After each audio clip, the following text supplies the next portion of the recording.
Perfect electronics Wai आयोजित 6 दिवसांचं practical based electronics and computer industrial training. पात्रता इलेक्ट्रॉनिक्स आणि कम्प्युटरचे शिक्षण आवश्यक. बीई, डिप्लोमा, बीएससी, एमएससी झालेल्यांसाठी उपयुक्त. या ट्रेनिंगमध्ये भरपूर प्रॅक्टिकल सह मुलाखतीची तयारी करून घेतली जाते, ज्यामुळे जॉब मिळणं सोपं जातं. ट्रेनिंगसाठी संपर्क doctor Dhekale, perfect electronics, MIDC Wai. Mobile 98 222 41 255. Good morning. आज आपले सर्वांचं परफेक्ट इलेक्ट्रॉनिक्स या ठिकाणी आपण जे आलेलो आहे त्याचे डायरेक्टर किंवा त्याचे ओनर प्रोफेसर RV ढेकळे सर आहेत. तर मी आपलं तुम्हाला जे काय मार्गदर्शन करण्याअगोदर सरांची थोडक्यात मी तुम्हाला ओळख करून देतो. तर सरांचं कॉलेज या ठिकाणी वाई शहरामधलंच किसनवीर वाई कॉलेज जे आहे, तर त्या ठिकाणी सर फिजिक्स विभागाचे विभाग प्रमुख आणि उपप्राचार्य म्हणून सरांनी काम केलेलं आहे. त्याचबरोबर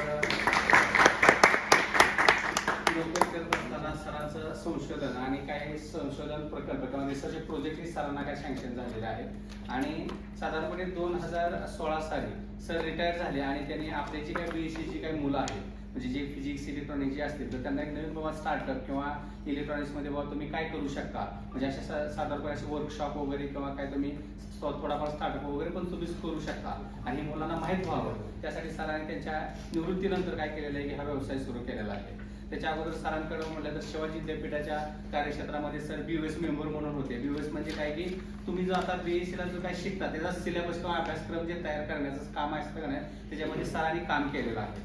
मग त्यांच्या लक्षात आले की बाबा हा अभ्यासक्रम करत असताना तयार करत असताना मुलांनी काय काय शिकलं पाहिजे किंवा मुलांना काय आलं पाहिजे, त्याच्यासाठी काही सगळ्याच गोष्टी तुमच्या कॉलेजमध्ये त्याच्यावेळेस पूर्ण होत आहेत. म्हणजे रेग्युलर प्रॅक्टिकल असेल, थिअरी असेल, त्यामध्ये तुम्हाला सगळंच काही ज्ञान मिळू शकत नाही, कारण की त्यासाठी तुम्हाला परीक्षा द्यावं लागते. तेवढ्या पुरतच तुम्ही अभ्यास करता आणि एकदा का परीक्षा झाली की तुम्ही नंतर काय होत जातं की तुमचं ते सगळं विसरून जातं. मग पुढे तुम्हाला बाबा ह्यात पुढे जर काही करिअर करायचं असेल, एखादा स्टार्टअप किंवा एखादा उद्योग सुरू करायचा असेल, तर तुम्ही अशा पद्धतीने सुद्धा तुम्ही बघू शकता किंवा सुरू करू शकता. त्यासाठी एक उदाहरण म्हणून किंवा ज्वलंत उदाहरण म्हणून एक परफेक्ट इलेक्ट्रॉनिक्स म्हणून आपल्याला एक ठिकाण आहे आणि त्यासाठी मग आपण काय करतो की मुलांना ह्या ठिकाणी घेऊन येतो. तर मी सरांना तुमच्यातर्फे किंवा आपल्या मार्गदर्शनाने विनंती करतो की आमच्या विद्यार्थ्यांना तुम्ही मार्गदर्शन करा. आता ह्या वर्षापासून आहे बोर्ड ऑफ स्टडी 5 वर्षाची बोर्ड असते ना. आता हे माझं पहिलं वर्ष आहे. सोलापूर युनिव्हर्सिटी, शिवाजी युनिव्हर्सिटीचे फिजिक्स डिपार्टमेंट आणि 4 ऑटोनॉमस कॉलेजेस आहेत. KVP college Pandharpur, YC college आहे, सावंतवाडीचं एक कॉलेज आहे, लातूरचं एक कॉलेज आहे, ऑटोनॉमस कॉलेज. ते बोर्ड ऑफ स्टडीची ऑनलाईन मिटिंगमध्ये त्यामध्ये हे करत असतो, सिलेबस कसा असावा काय. म्हणजे इंडस्ट्री रिप्रेझेंटेटिव्ह मध्ये खास एक नियोजन असतं तेव्हा मिळतं. तर सिलेबस करताना ते असले त्याला प्रतिनिधी म्हणून Vidyapratishthan arts, science, commerce college बारामतीमधून फिजिक्स डिपार्टमेंटचे हे सगळं physics Devkate sir, Kakade sir, Shinde madam आणि तवाले मॅडम आणि सर्व मी FYSYचे फिजिक्स इलेक्ट्रॉनिक्स सर्व विद्यार्थी मी सुरुवातीला हार्दिक स्वागत करतो. आणि मी थोडक्यात आपल्या कंपनीचं प्रोफाईल सांगतो तर म्हणजे काय बनवलं जातं थोडक्यात. तर ऑटोमॅटिक लेक्चर बेल सिस्टीमचा पहिला प्रॉडक्ट होता. लेक्चर झाले की बेल ऑटोमॅटिक वाजलं. मला वाटतं तुमच्या कॉलेजला पण आहे. लेक्चर झाले की बेल ऑटोमॅटिक. मग हा बेल सिस्टीमचा प्रॉडक्ट कसा डेव्हलप केला मला माहिती आहे. आता R&D कधीच नाही करू शकता माहिती का. वेगवेगळ्या कंपनीचं तुम्ही बेसिक त्याचं वर्किंग वगैरे समजून घेतलं तर हे करू शकता. तर मला मल्टीव्हायब्रेटर परत हे जे टाइम स्विच मार्केटला नवीनच आले होते त्याचं पटकन परचेस करून त्याचे ॲक्शन वगैरे समजून घेतले. आणि एकदा काय झालं आमच्या किसनवीर कॉलेज 2 प्राध्यापकाची भांडणं लागली की एक प्राध्यापक लेक्चर घेतल्यानंतर ते वेळेत बाहेर यायला पाहिजे ना त्यांनी. बरोबर. बाहेर दुसरा प्राध्यापक उभा राहिलेला असतो, ते वेळेत आलंच नाही. एक 10 मिनिटं त्यांनी घेतली. मग ती चिडली, जरा सेन्सिटिव्ह होते ते लगेच प्राचार्यांकडे घेऊन आले. मी प्राचार्यांच्या केबिनमध्ये बसलो. ते म्हणले सर हे 10 मिनिटं जादा घेतले. तर मी तिथं वाट बघत होतो. तर असं झालं नाही पाहिजे आणि बेल वेळेवर कोण मारत नाही शिपाई. त्यामुळं पण आपले घड्याळ बघून बाहेर आलं पाहिजे ना. असं कंप्लेंट केली सरळ. मी तिथं होतो आणि मग प्राचार्य सांगितले अरे रिड्यू टाईम प्रमाणे तुम्ही घड्याळ लावून सेट करा. तर ते जण म्हणून माझं बरोबर सांगितलं. आणि मी काय चुकलेलं नाही, मी बरोबर माझ्या टायमिंग लावले. तर मग हे संभाषण झाल्यानंतर सरांना बोललं, त्यांना म्हणलं सर माझ्याकडे अशी आयडिया आहे, बेल ऑटोमॅटिक वाजेल, शिपायची गरज लागणार नाही, करेक्ट काय म्हणजे सेकंड बेल करेक्ट वाजेल, करू का म्हणलं कॉलेजसाठी करा की म्हणलं काय करायचं येत असेल तर मी देऊ म्हणले, तसं पण तुम्ही करता येईल चांगला आहे. मग मी एक प्रोटोटाईप केलं खास त्यांच्यासाठी. तो प्रोटोटाईप अजून चालतो, 94 साली बसवलेला आहे, बेल ऑटोमॅटिक वाजते. तर त्यामध्ये काय केलं आता बघा, आपण सिंपल ॲप्लिकेशन हे करतो. मल्टी व्हायब्रेटरचं माझं रिसर्च आहे यामध्ये, आणि ते टाईम स्विचवर माझी जास्त रिसर्च आहे. आता दुसरं, ज्यावेळेस मोदी सरकार आलं त्यावेळेस त्यांनी लगेच एक निवेदन काढलं की राष्ट्रगीत हे तुम्ही सर्वांनी म्हटलं पाहिजे, म्हणजे हायस्कूल कॉलेजनं राष्ट्रगीत जनगणमन म्हटलं पाहिजे, वंदे मातरम म्हटलं पाहिजे, असं आहे. तर काही कॉलेज म्हणतात, काही कॉलेज नाही. मग आता हे आता मग ह्या बेल सिस्टीम केली तर राष्ट्रगीत क्लिअर आपण का करू शकत नाही. पण राष्ट्रगीत क्लिअर करायचं म्हणल्यानंतर म्हणजे प्राचार्याने एखाद्या माणसाला काम द्यायचं असतं, त्यांनी असं करायचं असतं की 10:30चं टायमिंग दिलं ना, 10:30 ते त्या प्राध्यापकाने ते ॲम्प्लिफायर जवळ जायचं, माईक चालू करायचा, माईकमध्ये अनाऊन्समेंट करायची, सर्वांनी राष्ट्रगीतासाठी उभे राहा, मग पेन ड्राईव्ह लावायचा आणि मग ते राष्ट्रगीत वाजणार. हे एक तर दररोज काम करायचं म्हणजे अवघड ना. तर मी एक विचार केला, राष्ट्रगीत ऑटोमॅटिक वाजवण्यासाठी पेन ड्राईव्ह आपण बसवल्यानंतर तर काय काय करावं लागते आपल्याला. ऑपरेशन म्हणजे ठराविक बटन दाबल्यानंतर मग ते राष्ट्रगीत पहिल्यापासून घेतलं जाणार नाही, तर मधून चालू होतं ना. मग ते बटनाचा अभ्यास केला आणि मग त्या बटनाला ट्रिगरिंग कंट्रोल सर्किट पाहिजे. हे कंट्रोल सर्किट केलं. ह्याच्यात इथं पण 2 मोनोस्टेबल मल्टीमीटर लावलेले आहेत आणि 2 रिले लावलेले आहेत. आणि हे ज्यावेळेस 10:30ला राष्ट्रगीत वाजायचं ना, 10:30ला ह्या सर्किटला पॉवर मिळतो आणि ह्या रिलेमधून ते बटन जे दाबायचे असतात ते ऑटोमॅटिक दाबले जातात आणि राष्ट्रगीत पहिल्यापासून चालू होतं. तर ही आयडिया झाली आणि सक्सेसफुल झाली. जवळजवळ 30-35 कॉलेज आता ते आपलं इन्स्ट्रुमेंट चालवतं ऑटोमॅटिक राष्ट्रगीत क्लिअर. तिथं माणसाची गरज नाही. ते टायमिंग झालं की त्या 10:30ला बरोबर पॉवर ॲम्प्लिफायरला येणार. अगोदर पॉवर बंदच असते, ॲम्प्लिफायरला पॉवर येणार, स्पीकरमधून जोरात खनखन आवाज येणार आणि नंतर लेडीच्या प्रोफेशनल साऊंडमध्ये ऐकवलं जातं की राष्ट्रगीतासाठी सर्वांनी उभे राहावे, म्हणजे मराठीमधून इंग्लिशमधून सांगितलं आणि मग राष्ट्रगीत चालू होतं. आणि राष्ट्रगीत संपलं की ऑटोमॅटिक ॲम्प्लिफायर बंद, ते दुसऱ्या दिवशी चालू होतं. तर अशा पद्धतीने हे केलं. नंतर एक्सपेरिमेंट करत असताना मी आता 35 वर्ष सर्व्हिस केली, म्हणजे प्रॅक्टिकल घेताना काय काय अडचणी येतात हे मला प्रत्यक्ष माहिती आहे. मला PCBचं नॉलेज अगोदरपासून होतं. माझं जे छोटे मोठे प्रोजेक्ट मी करत होतो आणि माझ्यावर एक माझा टर्न आला की बाबा फिजिक्स डिपार्टमेंटमधून मी स्टेट लेवलचं एक वर्कशॉप घेतलं पाहिजे, UGC वर्कशॉप घेतलं पाहिजे. मग कुठलं वर्कशॉप घ्यायचं तर मग मी विचार केला, आपले एक्सपेरिमेंट खूप अवघड असतात. कधी कधी आपण एक्सपेरिमेंट एक्सप्लेन करतो विद्यार्थ्यांना.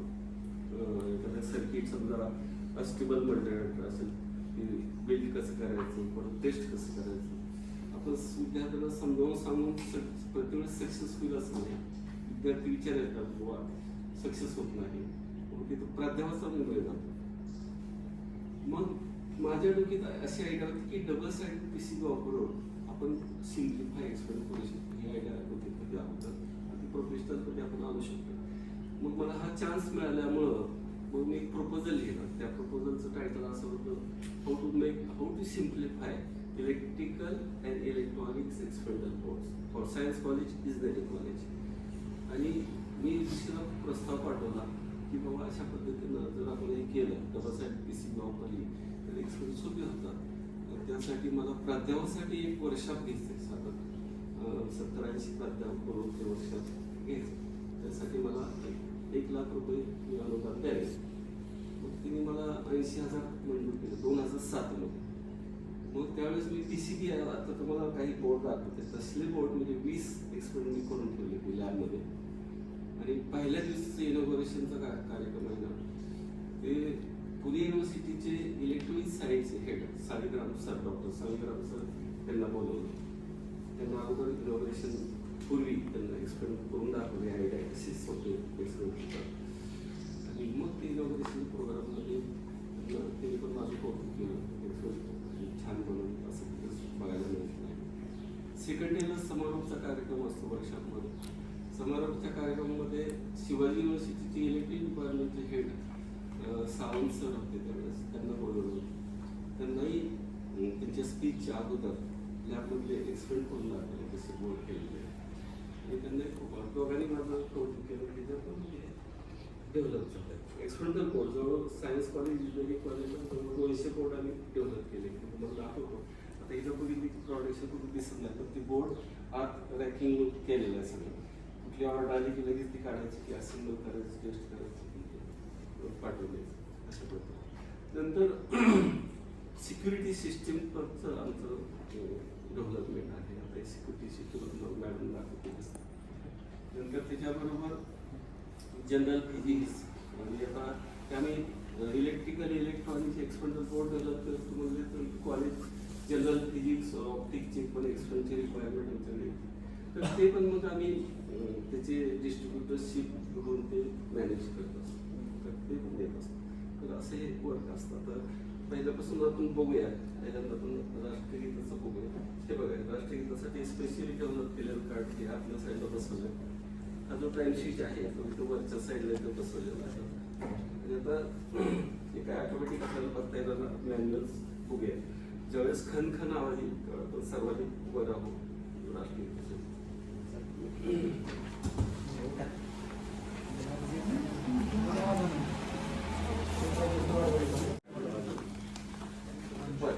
तर मला सांगायचं तुमचे सॉंगचे रिंगटोन आहेत मोबाईलमध्ये, तर ते कंपल्सरी सायलेंट मोड ते आवाज आला. नॉर्मल रिंगटोन असेल तर त्याचा इफेक्ट आहे, म्हणजे कॉपीराईट यूट्यूबला कॉपीराईट करत नाही. आणि दुसरं मला हे सांगायचं त्या जे डेमो एक्सप्लेन करतोय त्यावेळेस केअरफुली लक्ष द्यायचं. तुम्हाला प्रोजेक्ट रिपोर्ट हे तो रिपोर्ट पण घ्यायचा असतो आणि त्यामुळं तुम्ही जास्त लक्ष देऊन नाही पाहिजे. आणि मी प्रश्न विचारणार आहे किंवा तुम्ही प्रश्न विचारायचे. बऱ्याच वेळेस काय होतं माहिती आहे का, विद्यार्थी विचारत आहेत प्रश्न, अचानक प्रश्न विचारले पण मला तयारीसाठी मी वाव देतो. याच्यात काय प्रश्न विचारायचं किती सोपं असतं. हो why what is the principle behind it, असं कसं काय होतं असं जरी म्हटलं तर ती प्रिन्सिपल आपण सांगू शकतो ना. म्हणजे जे ॲक्शन तुम्हाला आश्चर्य जे मॅजिक टाईप होतं, सर हे कसं काय असं त्या मागचं प्रिन्सिपल काय, अशा पद्धतीने तुम्ही प्रश्न विचारू शकता. परंतु विचार माझा अनुभव आतापर्यंत तसा आहे. तुम्ही आता सायन्सचे विद्यार्थी MPS पाहिजे म्हणजे मला प्रॅक्टिस झाली पाहिजे. प्रश्न विचारले पाहिजे. 10-20% विद्यार्थ्यांनी विचारले पाहिजे. आता मी कधी बघतो बोलतच नाही काय, आमचे विद्यार्थी बोलतात बघायला. तर मग पहिला प्रॉडक्ट सुरू करू आपण. म्हणजे एक्सपेरिमेंटल बोर्डचं कशा पद्धतीने डेव्हलप केले. मग सांगितलं सायन्स कॉलेज इंजिनिअरिंग कॉलेजसाठी 200 बोर्ड डेव्हलप केले. त्याचं रॅकिंग आहे असले जे PCB आहे ना वेगवेगळ्या एक्सपेरिमेंटचे ते आपल्या साईडला रॅकिंग केल्यानंतर पूर्ण झाल्यानंतर आता बघा ही जी PCB आहे तर हे जी PCB आहे डिमॉर्गन्स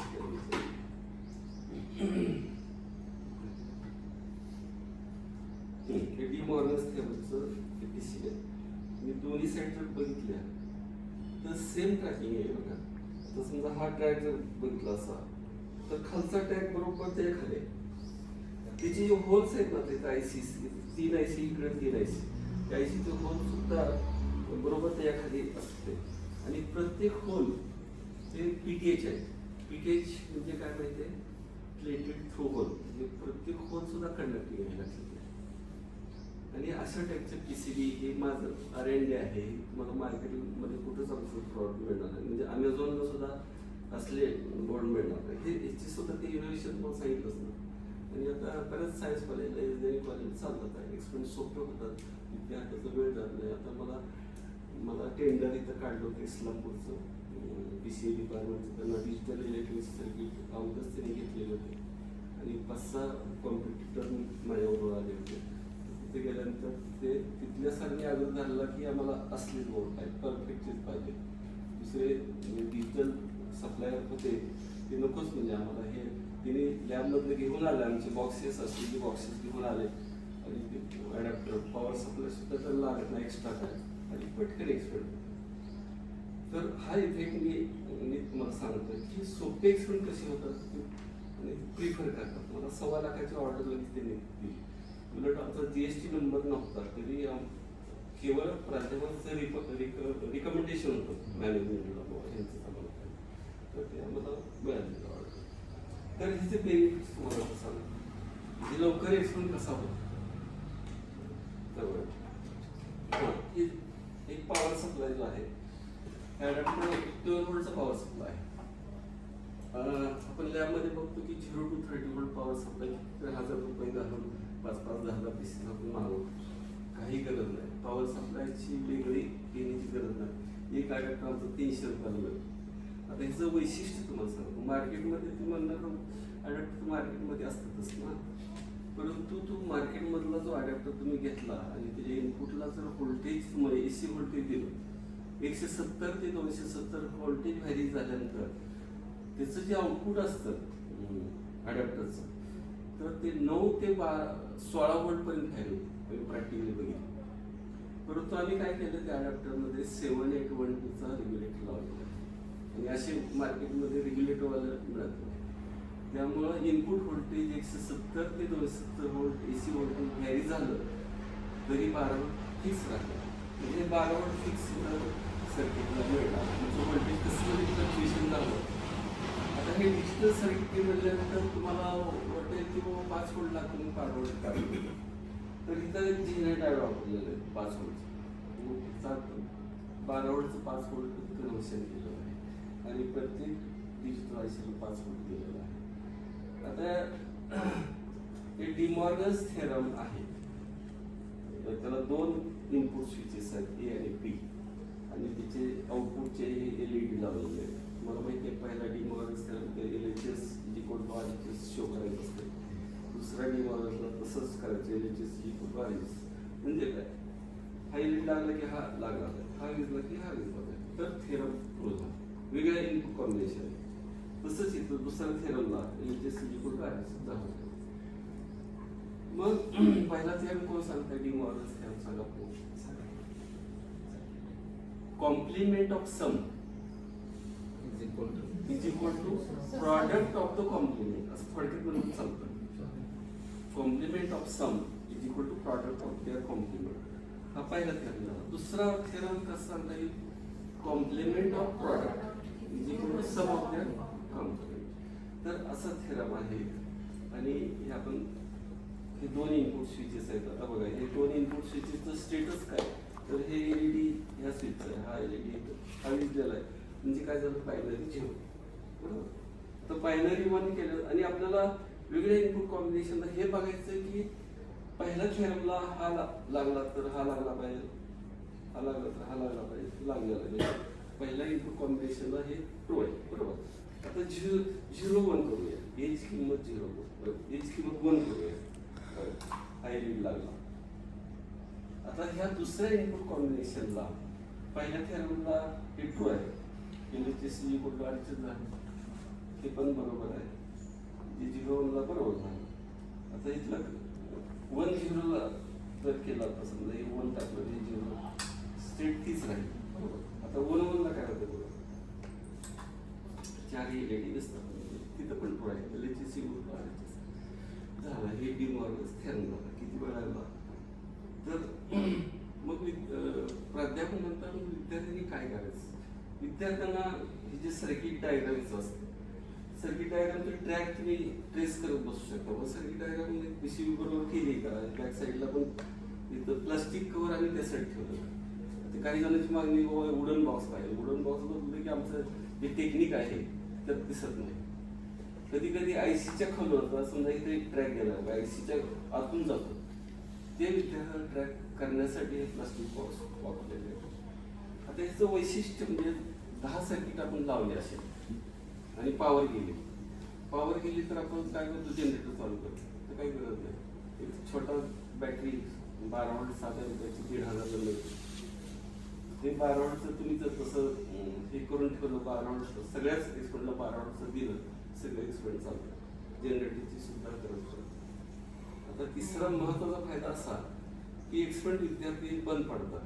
विद्यार्थ्यांनी समजा ठरवलं एक्सपेंट बंद पडायचं आहे, समजा नाही गेज मानली एखाद्या विद्यार्थ्याने एखादा ट्रॅक कट केला तर बंद पडेल ना एक्सपेंट, बरोबर. सगळे ट्रॅक बंद कट केले वरचे तरी बंद पडणार नाही. त्याचं कारण काय, जे वरचे ट्रॅक जे आहेत ते खालचे ट्रॅक सेम आहे. मी तुम्हाला अगोदर सांगितलं की ते होल जे कंडक्टिंग आहे, बरोबर. त्यामुळं हे दुसरी फॅशन. आता दुसरे म्हणजे मेकॅनिकल वर्क समजा वाढवायचं असेल, विद्यार्थ्यांना वर्क मेकॅनिकल वर्क मध्ये गुंतवायचं असेल तर आम्ही काय म्हणतो, हे आम्ही लावलेले कांपाऊंडर तुम्ही विद्यार्थ्यांना कट करायला सांगू शकता. कांपाऊंडर LED कट करा, रजिस्टर कट करा, त्याच्यावर सोल्डर करून घ्या. आता हे डबल साईड PCB असल्यामुळं आता एकदा इथं सोल्डर केल्यानंतर त्याचे जनरली काय होतं, सोल्डर डिसोल्डर केलं की PCBचे जे बोल पॅड असतात ना निघून जातात पटकन. हे डबल साईड PCB आहे. आपण एकदा सोल्डर केलेलं म्हणजे लीड अडकून राहिलेलं आहे त्या होलमध्ये, म्हणजे वरचा पॅड आणि खालचा पॅड त्या लीडनं पॅक करून ठेवलेला आहे. मी 1000 वेळा LED सोल्डर केलं, डिसोल्डर केलं तरी ते खराब होत नाही बोर्ड. त्यामुळे मेकॅनिकल वर्क अशा पद्धतीने वाढवता येईल. तर असं हे बोर्डचं वैशिष्ट्य आहे. असे आता हे 200 बोर्ड डेव्हलप केल्यानंतर आम्ही एक विचार केला, आमच्यावर कधी कधी येतात ना ट्रेनिंगला हे विद्यार्थ्याचं टेक्निकल नॉलेज फार कमी असतं. काही टेक्निकल प्रश्न विचारले, IC 555 किंवा ऑफ अँड बोर्ड विचारलं, काहीच बोलता येत नाही. सायन्स कॉलेज, इंजिनिअरिंग कॉलेज सुद्धा. त्यावेळेस मग आम्ही काय केलं, ट्रेनिंग कोर्स ठेवलाय 6 दिवसाचा. त्यामध्ये एक्सपोजर दिलं, टेक्निकल तुम्ही ओरल कशी देऊ शकता, इंटरव्ह्यू कशी देऊ शकता, आणि ओरल तुम्हाला बोलता येतं इलेक्ट्रॉनिक्समध्ये कुठला जरी प्रश्न विचारला तर बोलता येतं. त्याचं ट्रेनिंग सेशन गाडीचं. बरं, दुसरं मला आता आर्डिनो बोर्ड किंवा रास्पबेरी बोर्ड बद्दल माहिती आहे काय? नाही ना. बरं, विशेष काय? हा, तर ते चांगलं आहे. बरं, तुम्ही तुझं सुद्धा लक्ष घालण्याचा हरकत नाही. आर्डिनो बोर्ड आहे ना, हे सिंगल बोर्ड आहे. त्या बोर्डला आपण पाहिजे ते इलेक्ट्रॉनिक ऍप्लिकेशन आपण जोडू शकतो. आपण कुठलं पण सर्किट करायचं म्हणजे ते सर्किट डायग्राम असेंबल करतो आणि ते ऍप्लिकेशन मिळवतो. परंतु हे आर्डिनो बोर्ड असं आहे, त्याच्यात C++ मध्ये प्रोग्राम करायचं. आपल्याला काय ऍप्लिकेशन पाहिजे तसं प्रोग्राम करायचं, बाहेर पुढे एक्स्टर्नल लावायचं ते जाऊन. किंवा तुम्हाला प्रोजेक्ट करताना लक्षात ठेवा की ऑर्डिनो बेस्ड प्रोजेक्ट केले, कुठलाही प्रोजेक्ट कितीही चॅलेंजिंग असू द्या अगदी सोप्या पद्धतीने करायचं. लाखो ऍप्लिकेशन होतं. आता आमचं ऑटोमॅटिक लेक्चर बेल सुद्धा ते आर्डिनोचा बोर्ड लावून आता नवीन डेव्हलप केले आहे. त्याच्यात मेनली म्हणजे आता मल्टी हायब्रिड जे असतात ना, तिथं मग रेजिस्टन्स कॅपॅसिटन्स सगळे आले ना. हा बोर्ड रेडी मिळतो, हा बोर्ड रेडी मिळतो. आणि ह्याच्यात तुम्ही टाइम डिले वगैरे द्यायचं म्हणजे रेजिस्टन्स कॅपॅसिटन्सची गरज नाही. तिथं काय असतं, एक क्रिस्टल असतो आणि ती क्रिस्टल ऑसिलेट होतो आणि त्याच्यावर मग टाइम डिले बाबा 10 सेकंद पाहिजे, 10 सेकंडचा टाइम डिले ठराविक दिला जातो. आता हे दुसरं तुम्हाला AI टूल माहिती आहे, AI वापरता का तुम्ही? AI वर सुद्धा तुम्हाला कोड मिळतात. त्या कोडचा आधारे तुम्ही चेंजेस स्लाइड केले की ते तुम्ही सक्सेस होऊ शकता. तर आता हे हा जो प्रोजेक्ट मी केलेला आहे, तर हे इन्फ्रारेड रिमोट कंट्रोलचा आहे. बरोबर, इन्फ्रारेडचा रिसिव्हर इथं लावलेला आहे असा. तर जर इन्फ्रारेड रे पडला तर इथं डिटेक्शन होते. त्याला 3 टर्मिनल. आता तुम्हाला मार्केटला माहिती असतात सगळे टाईपचे सेन्सर मिळतात. प्रत्येक सेन्सर आर्डिनोला इंटरफेससाठी होतो. तर ह्याला 3 टर्मिनल आहेत. दोन टर्मिनल पॉवर सप्लायसाठी आणि एक टर्मिनल आउटपुटसाठी. आणि आउटपुट टर्मिनल ते आर्डिनोचे इनपुटला द्यायचं आणि आउटपुटला जोडायचं. आणि आउटपुटला आता मी काय केलं, LED इथं लावलेलं आहे आणि छोटा पदर 5 व्होल्ट आहे. ऑन बोर्ड 5 व्होल्ट मिळतेच डायरेक्ट. मग तिथं टाइम डिले प्रोग्राममध्ये सांगायचं असतं, 10 सेकंदचा टाइम डिले सांगितलेला आहे. तर आता ह्याचा मी डेमो दाखवतो, इन्फ्रारेड रिमोट कंट्रोल कसं केलेलं आहे. अशा टाईपचे प्रोजेक्ट मी करू शकतो. तर हे 9 व्होल्टवर चालतं. ही बॅटरी 9 व्होल्टची मी इथं लावतो. ते लावलेली आहे.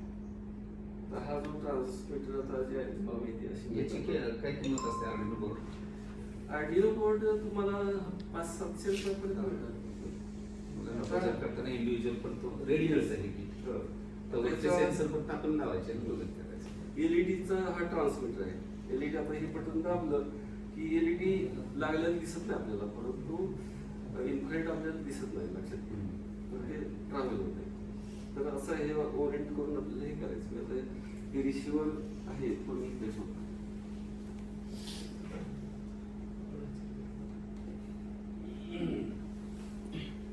ट्रान्समीटर चालू करतो.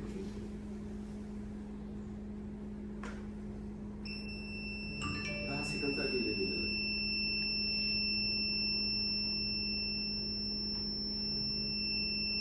बस जस्ट एक क्लिक द्यायची, त्याला धरून ठेवलं पाहिजे असं काही नाही. तर दुसरं क्लिक द्या. तर 5 मिनिटापर्यंत येईल. आणि याचं सिक्युरिटी सिस्टीमसाठी सुद्धा वापर करू शकतो.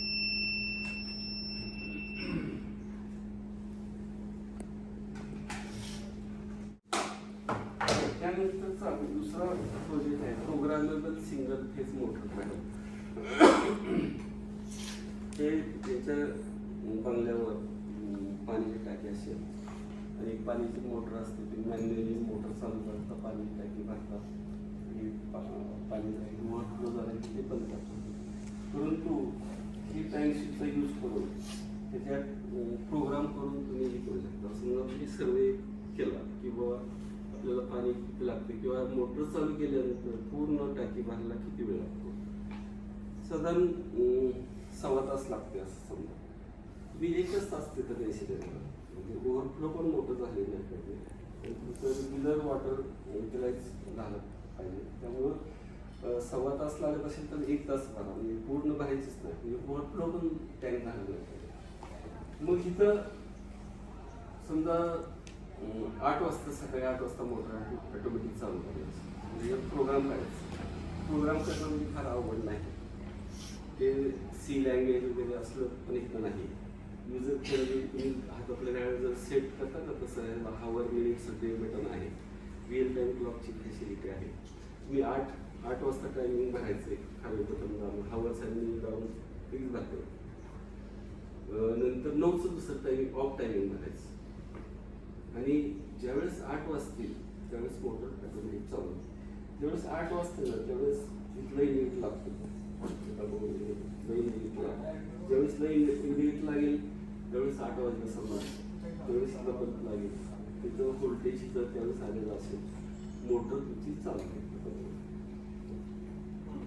युनिट लागेल, म्हणजे 8 वाजेला मोटर तुमची चालू मोटर.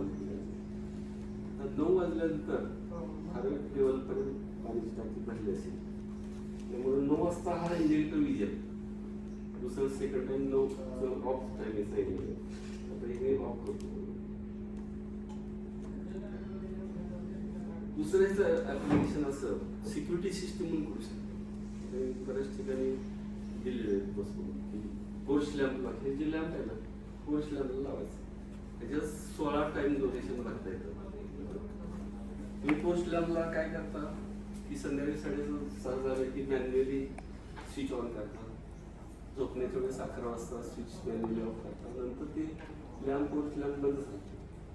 परंतु सिक्युरिटी सिस्टीमसाठी प्रोग्राम असं करायचं, 6:30ला ऑन टाइम करायचं, नंतर 11ला ऑफ टाइमिंग भरायचं, म्हणजे बल्ब विजलं.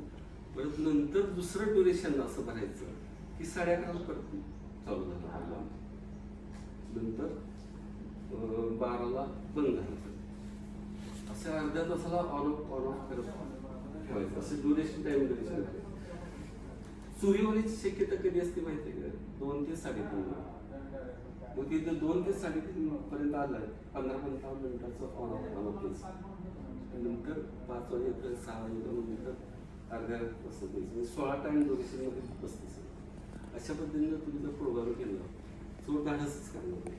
ज्यावेळेस चोरी करायला येतो त्यावेळेस लगेच पटकन चोरी करायला जात नाही. थोडं तिकडे बघणार कोण आहे, तो पण लॅब लागलेला दिसणार, मग ते धाडस करणार. लक्षात अशा पद्धतीनं हे सिक्युरिटी सिस्टम होतं. त्याचं तिसरं ऍप्लिकेशन उन्हाळ्यामध्ये आपल्याला माहिती आहे विहिरीला पाणी कमी असतं आणि समजा असं तुम्हाला सर्वे केला की 4 तास थांबलं की 1 तास मोटर आपण चालू करतो विहिरीवर, असं जर माहिती झालं तर असे टाइम तो सेट ह्याच्यात करू शकतो 24 तासाची, 4 तास ऑफ टायमिंग आणि 1 तास ऑन टायमिंग. मग 24 तासात ती सायकल कंटिन्यू राहते, त्यावेळेस फुटबॉलच्या खाली पाणी जाणार नाही. बरोबर आलं का लक्षात? त्यामुळे जास्तीत जास्त पाणी मिळू शकतं. त्याच्यानंतरचा हा दुसरा 3 फेज प्रोग्राम 3 फेज मोटर आहे. हे माझं खरं रिसर्च इनोव्हेशन आहे. तर हाँगकाँगला जाऊन मी रिसर्च प्रोजेक्ट प्रेझेंट केलेला आहे आणि त्याचं फुल रिसर्च टेक्निक जे आहे पेपर प्रसिद्ध केला आहे इलेक्ट्रॉनिक्स फॉर यू मध्ये 2015 ऑगस्टच्या इश्यूमध्ये प्रसिद्ध केलं. तर 3 फेज मोटर कशी इलेक्ट्रॉनिक्स फॉर यू हे इंटरनॅशनल लेवलचं आपलं खूप चांगल्या दर्जाचं जर्नल आहे. येस जर्नल इतर ते मॅगझिन तुम्ही कुठेही पुण्यामध्ये मुंबईमध्ये गेलात रेल्वे स्टेशन बस स्टेशन किंवा Right. बुक स्टॉलमध्ये सगळीकडे भेटेल. आता माझे त्याच्यामध्ये हा आलेलं आहे माझे इंग्लिश 22 पेपर कम्प्लीट झाले असं म्हटलं ते इलेक्ट्रॉनिक्स फॉर्ममध्येच आहे सगळे इलेक्ट्रॉनिक्स. तर त्याला आता मान्यता दिली म्हणजे विद्यापीठ लेवलला शिवाय युनिव्हर्सिटीला ॲक्सेप्ट केली. बरं आता 3 फेज मोटर कसं कंट्रोल करायचं ते सांगतो. आता ह्याच्यात सुद्धा मोनोस्टेबल मल्टिमीटर वापरले, आउटपुटला रिले वापरलेले आहे. आता बघा 3 फेज मोटर म्हणल्यानंतर हिरवं बटन दाबलं स्टार्टरचं मोटर चालू होते, हे माहिती तुम्हाला. रेड बटन दाबलं की मोटर बंद होते, बरोबर. आता मग इथं जसं मी आता ऑटोमॅटिक नॅशनल कंट्रोल कार्ड जसं केलंय ना तसंच इथं केलं.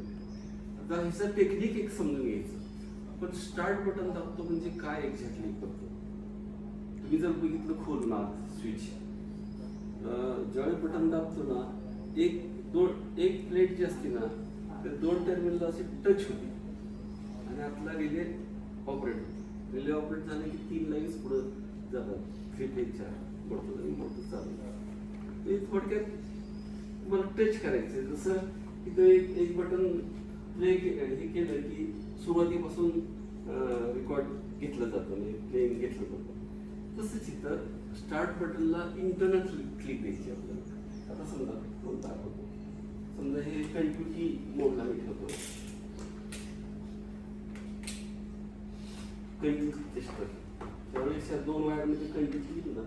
आता हे जे 2 वायर आहेत ना हे जे आहे हे जे सॉकेट आहे हे स्टार्ट स्विच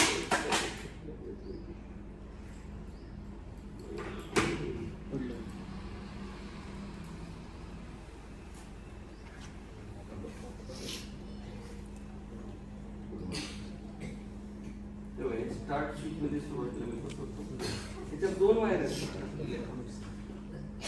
आयडिया लक्षात घ्या. त्यात जे 2 वायर आहेत ना ते स्टार्ट स्विचचे 2 टर्मिनल आहेत.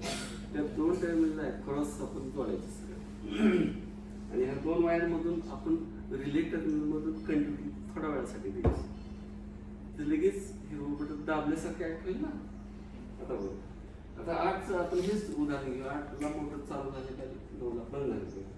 आता इथले इंडिव्हिज्युअल लागला की 8 वाजले असले समजा त्यावेळेस काय होईल ह्याच्यात कंटिन्युटीचा आवाज आला पाहिजे आणि काय 5 सेकंदाला डिले ठेवलं 2 सेकंदाला ठेवलं तरी चालतं. ही बटन दाबल्यासारखं ऍक्ट होतं बरोबर आणि 5 सेकंदांनी बंद होईल. 2 सेकंदाचा 1 सेकंदाचा डिले ठेवलं तरी चालतं म्हणजे मोटर आपली चालू आहे बरोबर. आता दुसरं हे स्टॉप स्विच आहे ना स्टॉप स्विच लावायचं. आता हे बघा इथली कंटिन्युटी आहे कंटिन्युअस. आता ही जे ह्या जे 2 वायर आपल्याला कुठं लावायचे स्टॉप स्विचच्या सिरीजमध्ये. ते कसं लावायचं स्टॉप स्विचला जे 2 वायर असतात लावलेले त्यातली 1 वायर खोलायची झाले 2 टर्मिनल आणि हे जे 2 वायर इथं त्याला लावायचं. आता आपला इंटरनल रिले त्या स्विचच्या सिरीज मध्ये आला बरोबर. म्हणजे मोटर चालूच राहिली आपली बरोबर. आता ज्यावेळेस 9 वाजता 9 वाजता टायमिंग आहे ऑफचं टायमिंग ज्यावेळेस इथे इंडिकेटर लागेल ना त्यावेळेस आतला रिले चालू होईल. त्यावेळेस इथली कंटिन्युटी डिस्कंटिन्यू 5 सेकंद असेल बघा. म्हणजे मोटर तिची बंद झाली ना आता, डिस्कंटिन्यू झाली, 5 सेकंदासाठी डिस्कंटिन्यू झाली. आता जरी कंटिन्युटी आली तर मोटर चालू होईल का? नाही होणार, कारण हिरवं बटन दाबल्याशिवाय मोटर चालू होणार. तर अशा पद्धतीचं हे टेक्निक वापरलेलं आहे.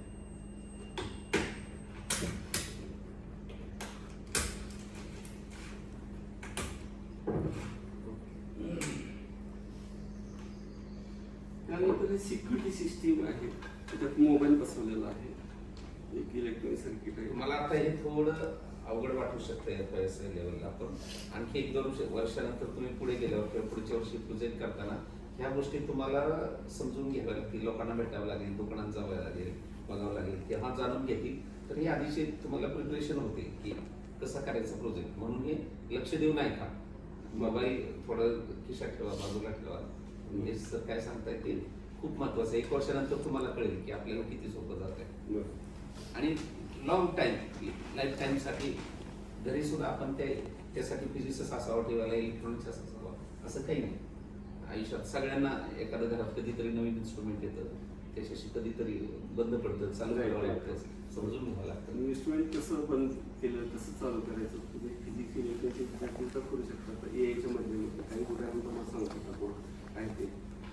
तर तिथं मोबाईल बसवलेला आहे, इलेक्ट्रॉनिक सर्किट आहे, स्पीकर आहे आणि 2 9 व्होल्ट सेल लावलेला आहे. म्हणजे पूर्णपणे बॅटरी ऑपरेटेड आहे, एसीवर काही नाही. तिथे एक स्विच आहे. हे शटर लॉक सिक्युरिटी सिस्टम आहे. ज्यांचं दुकान आहे त्याला शटर आहे, शटर उचकटून चोऱ्या होतात ना, ते होऊ नये म्हणून तसं. आता बघा हे कसं फिट करायचं. समजा मी दुकानात आहे असं ना, मी बाहेर थांबला दुकानाच्या, मी शटर वर लावलेलं, मी खाली ओढून घेतलं, इथपर्यंत घेतलं. तर हे जे आहे असं हे इथे इन्स्टॉल करायचं. इथे 4 होल आहेत, कॉर्नरचे 4 होल फक्त ड्रिल मारायचे त्या शटरला, नट बोल्ट बसवून हे तिथं फिक्स करायचं आपल्या साईडला. आता मला ज्यावेळेस बाहेर यायचं आहे, हे स्विच जे आहे ना, आता समजा हे स्विच ऑफ मोडलं आहे, आता तिथले इंडिकेटरले सेल आता बदललेलं आहे. ज्यावेळेस मला हे चालू करायचं आहे तर हे स्विच ऑन करणार आणि अशी किल्ली काढून घेणार आणि बाहेर येणार. तर त्यावेळेस इंडिकेटर जे चालू असतात. मी बाहेर शटर, बाहेर दुकानाच्या बाहेर येऊन मी शटर खाली लावणार. खाली लावल्यानंतर इथं खाली इथं ग्राउंड क्लीन सारखं असतो, त्याला फ्लेच होणार, असं दाबलं जाणार. तर ही झाली सिस्टम, म्हणजे ॲक्टिवेट झाली. म्हणजे त्याला 5 मिनिटात ते ॲक्टिवेशन ऑटोमॅटिक होतं. ते मग 5 मिनिटानंतर अनऑथराइज पर्सन आला तर ह्या मोबाईलमध्ये 2 नंबर सेव्ह करायचं प्रयोजन आहे आपल्या. माझा एक नंबर, माझ्या मुलाचा नंबर समजा सेव्ह केला असं आणि मी शटर लॉक करून गेलो. अनऑथराइज पर्सन आला, शटर कटावणीनं उचकटलं की उचकटल्यानंतर काय होईल, हे वर जाईल आणि हा स्विच परत खाली पडेल. स्विच खाली पडल्याबरोबर सायरनचा मोठ्याने आवाज येईल. 9 व्होल्टच्या 2 बॅटरी आहेत, इलेक्ट्रॉनिक सर्किट पॉवर ॲम्प्लिफायर लावून हे केलेलं, त्यामुळे स्पीकर आणि जोरात आवाज आहे, तो अस्वस्थ नाही. मग चोर पहिल्यांदा काय करतो, मेन स्विच मेन स्विच जरी खाली पाडलं तर ही बॅटरी ऑपरेट होते, सायरनचा आवाज जोरात राहणार. सायमल्टेनियसली मला फोन येणार, आता मोबाईल आहे ना, तिथं सिम त्याला लावाच लागतं आणि मी घेऊन लगेच मला लक्षात येणार चोरी व्हायला लागली. समजा माझा फोन सायलेंट मोडला असेल तर दुसरा फोन जो आहे तो डायल करावा, बोलायला जाणार. अशा पद्धतीने आपण चोरापासून सावध राहू शकतो. बरं, दुसरं आता आम्ही एक मीटर डेव्हलप केलेलं आहे. आता तुम्हाला मीटर माहिती आहे मार्केटला मिळतात, पण डिजिटल मीटर जे आहे ते कॉस्टिंगमध्ये 1500 रुपयाच्या पुढे आहे. त्याला पॉवर सप्लाय एक्स्ट्रा मोठा बॉक्स असतो, तर ते जास्त बल्की होतं. तर माझी आयडिया सर आता छोटे सोपे एक्सपेरिमेंट करण्याचा उद्देश माझा की डेस्कटॉप मीटर असेल, आता समजा ट्रान्झिस्टर कॅरेक्टर्स असेल, 1 मायक्रॉन मीटर लागते, मिलीमीटर लागतं, 2 व्होल्ट मीटर लागतं. मग हे जोडाजोडी करणं जर अवघड जातं विद्यार्थ्यांना ट्रान्झिस्टर कॅरेक्टरिस्टिक्स. आता जे मला बोर्ड दाखवले तसंच ट्रान्झिस्टर कॅरेक्टरचा बोर्ड असला, इनपुट व्होल्टेज व्हॅरी करण्यासाठी त्याला एक बोर्ड असणार, आउटपुट व्होल्टेज कलेक्टर व्होल्टेज व्हॅरीसाठी एक बोर्ड असणार, मग करंट मीटर व्होल्ट मीटर बसवण्यासाठी जे बोर्ड दिलेले असतात तिथं ते बोर्ड फक्त पिनअप करायचे. आता समजा हा व्होल्टेज, आता ह्याच मीटरचं आम्ही काय केलं लक्षात घ्या, मधलं जे आहे ते कट केलेलं आहे, म्हणजे पूर्ण हे वरच्या बाजूला येते, रोटरी स्विच काढून टाकलं. स्विच काढलं नाही आणि इथनं आत कट केलाय. तो फक्त कुठला रेंज सिलेक्ट केला 0 to 20 व्होल्ट.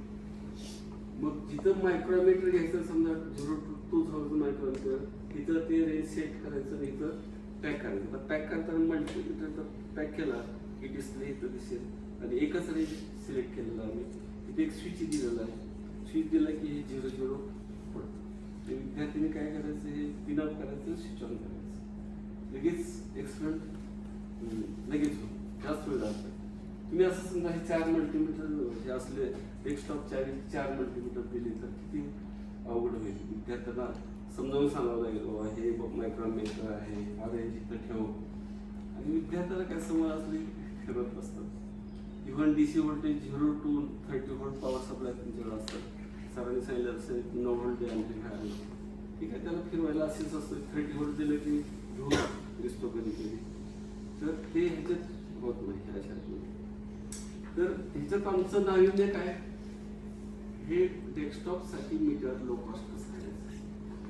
आता 1500 पर्यंत डिजिटल मीटर मिळेल, ते मोठा बॉक्स. पण 3 मीटर पाहिजे, 2 समजा व्होल्ट मीटर, 1 मिलीमीटर, तर हे 3 दिवस लागणारच ना. 3 दिवस 3 मीटर पाहिजेत मला, 2 व्होल्ट मीटर आणि 1 मिलीमीटर, आणि एक मायक्रोमीटर फॉरवर्ड कॅरेक्टरिस्टिक्स मला पाहिजे. फॉरवर्ड करायचं. मग तर 1 व्होल्ट मीटर 1 मिलीमीटर लागतो, ते पिन अप करायचं. आणि मेजॉरिटी 0 to 20 व्होल्ट बरेच एक्सपेरिमेंट लागतात, तोच मीटर लावला तर चालतो. तर अशा पद्धतीचं एक्सपेरिमेंट आपण सोडतो. आणि याची किती कॉस्ट ठेवली आपण? 600 रुपये. आता ह्याच्यात AC करंट मीटर नाही बघा त्यामध्ये. तर आणि ह्याचा AC करंट मीटर करतो ब्रिज टाकून, आणि parallel short circuit, serial short सर्किटला ते देतो. अशाच फॉर्ममध्ये मार्केटला मिळते ते. नल डिटेक्टर सुद्धा ह्याच्यात करतो. बरं, आता हे डिसोल्डिंग जे बोर्ड आहे ना, ते गरम करायचं कंपोनंट आपण काढण्यासाठी हे वापरायचं फेब्रेटिव्ह चांगलं. तर तुमचं आपल्यानंतर बघा इथे एक हे ट्यूब आहे बघा, ही ट्यूब आहे आणि हे केबल आहे, त्याला फिलामेंट आहे. चालू केल्यानंतर इथं फुल टेम्परेचर ब्लिंकिंग व्हायला 400-450 डिग्री टेम्परेचर होतं. तिथं होल आहे, तिथे एक ट्यूब आहे, ग्लास ट्यूब आहे. समजा मला हे एखादा कांपाऊंड काढायचं आहे, तर इथं फक्त असं ठेवायचं, ठेवलं की लगेच मेल्ट होतं सोल्डर, दाबायचं, ती हवा आत खेचली जाते, सोल्डर आत खेचलं जातं आणि इथे ट्यूब आहे, ग्लास ट्यूब, त्यात साठलं हे पटकन कापून बाजूला करायचं. बर, हे अलेक्सा आपल्याला माहिती आहे. अलेक्सामध्ये ऑडिओ क्वेश्चन्स आपण विचारले की आपल्याला उत्तरं मिळतात. तर हे एक AI-चं टूल आहे. मग AI ने किती जण वापरताय, ChatGPT किती जण वापरताय, हा बरोबर चांगला आहे. तर मला सांगा, ह्याला ChatGPTला आर्टिफिशियल इंटेलिजन्स का म्हणायचं? गुगल सर्चला तर मिळतेच की माहिती. काय सांगते, कोण सांगेल? आता एवढे तुम्ही ChatGPT वापरता म्हणल्यावर तिथं सांगा गुगल आणि ChatGPT मधल्या डिफरन्स. तर गुगलला आपल्याला विकिपीडिया ओपन होतात, लिंक्स ओपन होतात, तसंच ChatGPTला आपले डायरेक्ट आन्सर्स भेटतात. डायरेक्ट आन्सर, बरोबर. ठीक आहे, आणि एक उत्तर आहे. For example what is Ohm's law म्हणलं की तुम्हाला ChatGPTला एक म्हणजे एकच उत्तर मिळणार, बरोबर. परंतु इकडं गुगलला वेगळ्या लेखकांनी जसं जसं एक्सप्लेन केले उत्तर तसे मिळणार, बरोबर. मग आता गुगलला का आर्टिफिशियल इंटेलिजन्स म्हणायचं, ह्याला का म्हणायचं ते सांगू शकतो? हां, त्याचं उत्तर ऐकून घ्या. आता मी समजा गुगलला प्रश्न विचारला व्हॉट इज ओम्स लॉ, आणि ChatGPTला विचारलं, त्यांनी त्यांच्या पद्धतीने उत्तरं दिली, बरोबर. आता दुसरा मी प्रश्न असा विचारला, what are application of it, what are the application of it. दुसरा नीट प्रश्न समजून घ्या, what are the application of it म्हटले, ओम्स लॉचा उल्लेख केलेला नाही. इट म्हणजे ओम्स लॉ, पण ते गुगल सर्चला समजेल का त्यावेळेस? नाही समजणार. ते रॅन्डम काय पण उत्तर देईल, रिलेव्हंट उत्तर देणार नाही. पण चॅट जीपीटी काय करतो, ते अगोदरचा प्रश्न काय विचारलेला त्याला रिलेव्हन्स ते लक्षात घेऊन ते उत्तर देतं. तिचे ॲप्लिकेशन चॅट जीपीटी नाही. त्यामुळं ह्याला आर्टिफिशियल इंटेलिजन्स म्हणतो. लक्षात. आता ह्याचं ॲप्लिकेशन आता तुम्हाला उदाहरण सांगितलं, त्याला तुम्हाला जरा इंटरेस्ट येईल किंवा कुठलं पण इन्स्ट्रुमेंट आपण दुरुस्त करायला चॅट जीपीटी वापरू शकतो. तर हे सगळं मशीन 15 वर्षापूर्वी घेतलेलं आहे. हे मशीनचं काय आहे, लेबल मेकिंग मशीन. जे लेबल बनवलं आहे ना ते मशीन. आणि मागच्या 1-2 महिन्यात असा प्रकार झाला की मशीन बिघडली. त्याला जर सांगितलं असं असं लिहे तर ते अगदी लहान फॉन्टमध्ये लिहायचं. काय केलं ते मोठ्या अक्षरात येतच नव्हतं. मी वेगवेगळ्या ठिकाणी मुंबईला पुण्याला सर्च केले. सर्व्हिस स्टेशन एक मिळालं मला पुण्याचं. ते म्हणजे मी करतो म्हणजे असं हे ब्रदर पी टच नावाचं जे आहे मॉडेल, ते किंवा माझ्या असं मॉडेल आहे म्हणजे. तर ते म्हणले सर मॉडेल विचार सांगा म्हणजे आम्ही दुरुस्त करतो म्हणजे P touch brother P touch.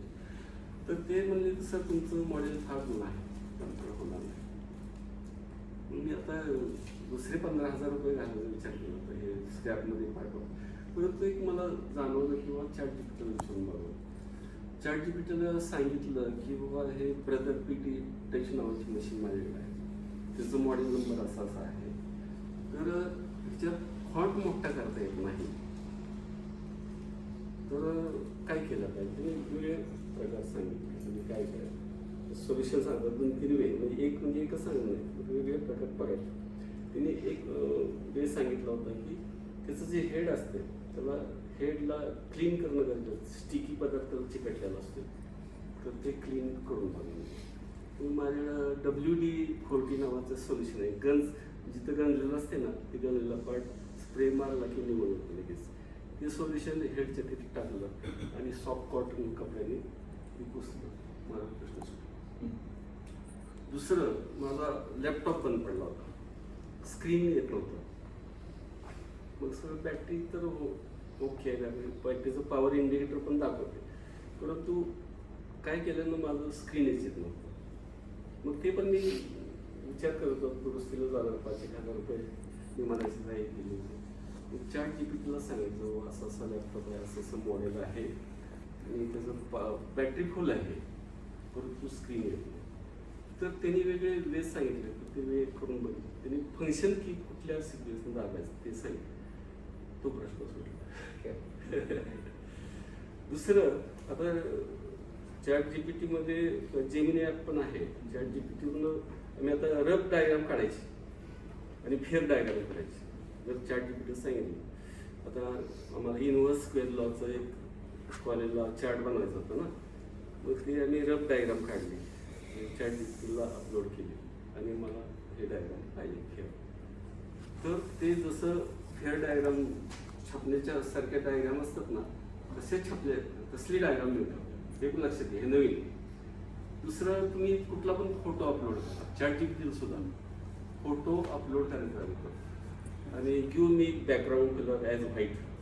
तुमचं समजा ब्लॅक असेल तर ते व्हाईट करून देऊ. हे पण ॲप्लिकेशन आहे. तर असे भरपूर ॲप्लिकेशन आहेत चॅट जीपीटीचे आणि कुठल्या पण इन्स्ट्रुमेंटसाठी तुम्ही असं विचारू शकता आणि जेव्हा तुमचे घरचे इक्विपमेंट तुम्ही करू शकता. तर त्यामध्ये तुम्हाला येते होल्ड, एखादं सिग्नलचं फॉर्म तुम्हाला डिस्प्ले करायचं असेल तर तुम्हाला होल्ड्स पर डिव्हिजन नॉब फिरवावा लागतो, टाईम पर डिव्हिजन नॉब फिरवावा लागतो आणि मग प्रॉपर सिग्नल वेव्हफॉर्म मिळेल. तसं DSOमध्ये एक बटन असते ॲटो नावाचं. सिग्नल इनपुट त्याला दिलं आणि ॲटो नावाचं बटन प्रेस केलं की ऑटोमॅटिक होल्ड्स पर डिव्हिजन, टाईम पर डिव्हिजन ॲडजस्ट आदल्यात सेट केलं जातं, एक वेव्हफॉर्म मिळतो. तर मग ती फ्रिक्वेन्सी ते सगळं डिस्प्ले ऑटोमॅटिक मिळतं. तिचं दुसरं ॲप्लिकेशन असं आहे खरं, त्याच्यात हार्ड डिस्क असते DSOमध्ये आणि ते 10 वेव्हफॉर्म तुम्ही सेव्ह करू शकता आणि कधी पण तुम्ही सिग्नल नसताना ते वेव्हफॉर्म लोड करू शकता आणि प्रिंटआउटला सुद्धा घेता येतं तसं. बरं का, आता मी विचार केला की बाबा बोर्ड ऑफ स्टडीमध्ये सजेस्ट करायचं की बाबा DSOचं प्रिंटरला कनेक्ट करा आणि वेबफॉर्म सेव्ह करा, ते प्रिंटआउटला घ्या, असं मी सजेस्ट करणार आहे. आता DSO जास्त अवेअरनेस नाही DSO बद्दल, परंतु आणि आता CROचे रेट किती झाले माहिती आहे का? आता 41,520 मेगाहर्ट्झ सिम्युलेशनवर हां? चालवतात, सिम्युलेशनवर चालवतात. हां येस. आता DSO 26-27 हजारला मिळते आणि जे 41,000 का तर CROच्या कंपन्या बंद आहेत. पण माहिती आहे का सर, आपल्यात सुद्धा बंद झाले होते. तर DSO जास्तीचं मार्केटला आहे, त्यामुळे DSOच्या किमती कमी आहेत आणि लगेच काम होतं. तर बघूया, हे कॉन्फ्लिक्ट ऑसिलेटर हे व्होल्टेज शिफ्ट जनरेटरचं एक्सपेरिमेंटल बोर्ड आहे, UJT वापरलेलं आहे. आणि त्याचं जे आउटपुट फॉर्म आहे असं सॉटूथ मिळतो. तो झाला की एक्सपेरिमेंट कुठला सॉटूथ व्होल्टेज शिफ्ट जनरेटर म्हणजे सॉटूथ फॉर्म युजिंग UJT. तर मग हे 12 वर्षाच्या सर्किटमध्ये गेलं, तेच आउटपुट त्या CROला DSOला दिलेलं आहे. सॉटूथ माहिती आहे ना, सॉटूथ मी करवतीच्या दाराला सांगितलं फार मिळते. आता हे अभ्यासाला वापरतात करवत. DSO चालू करतो. हो. कागदासाठी. आता मग हे टाईपवर आउटपुट करतो. असं वेबफॉर्म आला. हे टाईपवर डिव्हिजनचं नाव तुम्ही ऍडजस्ट करून मला आणखी पाहिजे तसं हे करू शकतो. वेबफॉर्म जास्त वाढवू करवतीचे दार. आता तुम्हाला जे सांगितलं ना, ह्याच्यात हे बटनचा वापर करून मेजर बटनचा वापर, मेजर नावाचं पण बटन आहे, इथे स्टोरेजचं बटन आहे, स्टोरेजचं बटन वापर करून ते सेव्ह करू शकतो आणि ते लोड पण करू शकतो. ते सिग्नल काढून लोड करू शकतो. प्रिंटिंगला घेण्यासाठी याच्यावर एक CD मिळते, ते सॉफ्टवेअर वापरावं लागतं कॉम्प्युटरला, मग प्रिंटिंगला जातं. त्यानंतर हे जे एक्सपेरिमेंटल बोर्ड हे आमचं ऑटोमॅटिक लेक्चर बेल सिस्टमचं बोर्ड आहे. ज्यावेळेस 20-25 बोर्ड ॲट टाइम सोल्डर करत असेल, हे डीप सोल्डरिंग मशीनचा मी वापर करत असतो. त्यावेळेस काय करावं लागतं, हे सगळे कापून वरनं बसवायचं असतं. तिचे जे लीड्स आहेत असे बेंड करायचे 45 डिग्री वरून आणि कटरनं कट करायचं. आणि त्याला पेस्ट, लिक्विड पेस्ट मिळते, वेस्टनं असं लिक्विड पेस्ट लावायचं. समजा असे 25 बोर्ड करून ठेवले, ती मशीनला हे लावतात. तर समजा हे मशीन आहे, त्याच्यात हे सोल्डर बार आहे.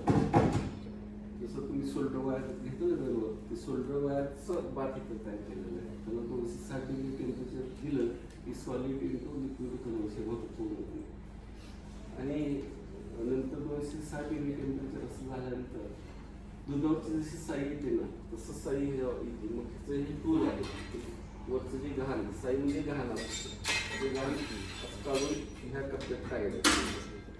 आणि मग हे केलं की इथं एकदम चकाकी येतं सोल्डरची, लिक्विड झालेली, आणि 260 डिग्री टेम्परेचरला वाफ पण येत असते. आणि मग आपले बोर्ड आता समजा हे करायचं आपल्याला, हे बोर्ड केलेलं आहे, सोल्डर केलेलं आहे. पण सोल्डर नाही केलं असं समजा, नुसते कांपाऊंड अडकवले, कट केले, सोल्डर पेस्ट लावली आणि असं हे करतात. वेगळ्या PCBच्या साईजेस ॲडजस्ट करण्यासाठी प्रोव्हिजन दिलेलं आहे. ते ह्याच्यात असं बसवायचं असतं. त्याला बॅक साईडला मोटर आहे, तिथं टायमर आहे, 3 सेकंदचा टायमर. ज्यावेळेस हे बटन दाबलं जातं त्यावेळेस हे ऑटोमॅटिक, तुम्ही हाताने दाबतो मला, त्यावेळेस ऑटोमॅटिक ही फ्रेम खाली येते आणि PCBचं सरफेस आणि सोल्डरचं सरफेस हे कॉन्टॅक्टमध्ये राहतं. 3 सेकंद दाबले, 3 सेकंद झालं की ऑटोमॅटिक हे रिलीज होतं. फक्त आपण काय करायचं की ही फ्रेम काढायची, ही बाजूला बोर्ड काढायचं, दुसरा बोर्ड बसवायचा. अशा पद्धतीने सोल्डर करू शकतो.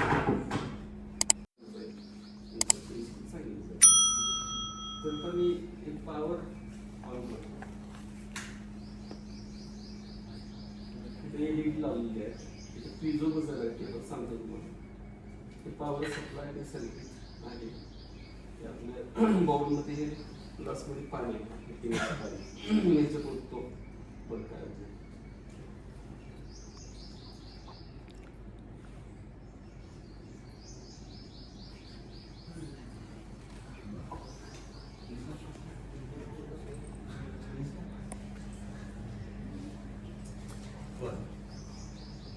उकळत दिसत पाणी वाफ आलेलं दिसत ती पळत असते हातावर पळते का मग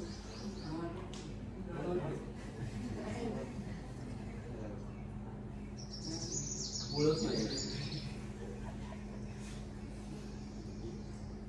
म्हणजे लक्षात घ्या काय आहे अजिबात ते वाफ नाही हे धोकं जसं असते ना धोकं काय मिस्ट म्हणजे धोकं मिस्ट मेकर ह्या मशीनचं मुळे धोकं तयार करणं आता ह्याच्यात ते इशूला काय लक्षात घ्या त्याच्यात 2 मेगाहर्ट्जची फ्रिक्वेन्सी जनरेट केली जाते पिझो बजर जो आहे ना तेव्हा अप्लाय पिझो बजर काय व्हायब्रेट होतो त्या फ्रिक्वेन्सी आणि पाण्याचे ड्रॉप फोडले जात असतात ही ठराविक फ्रिक्वेन्सीला ॲक्शन मिळेल पिझो बजर म्हणजे पिझो इफेक्ट शिकलं काय पिझो क्रिस्टल असेल तर आपण जर त्याला व्होल्टेज दिलं एसी व्होल्टेज दिलं तर ते व्हायब्रेट होतं क्रिस्टल व्हायब्रेट आणि मेकॅनिकल वेनं क्रिस्टल व्हायब्रेट केलं तर काय होतं त्याच्या अक्रॉस व्होल्टेज जनरेट होतं तर ते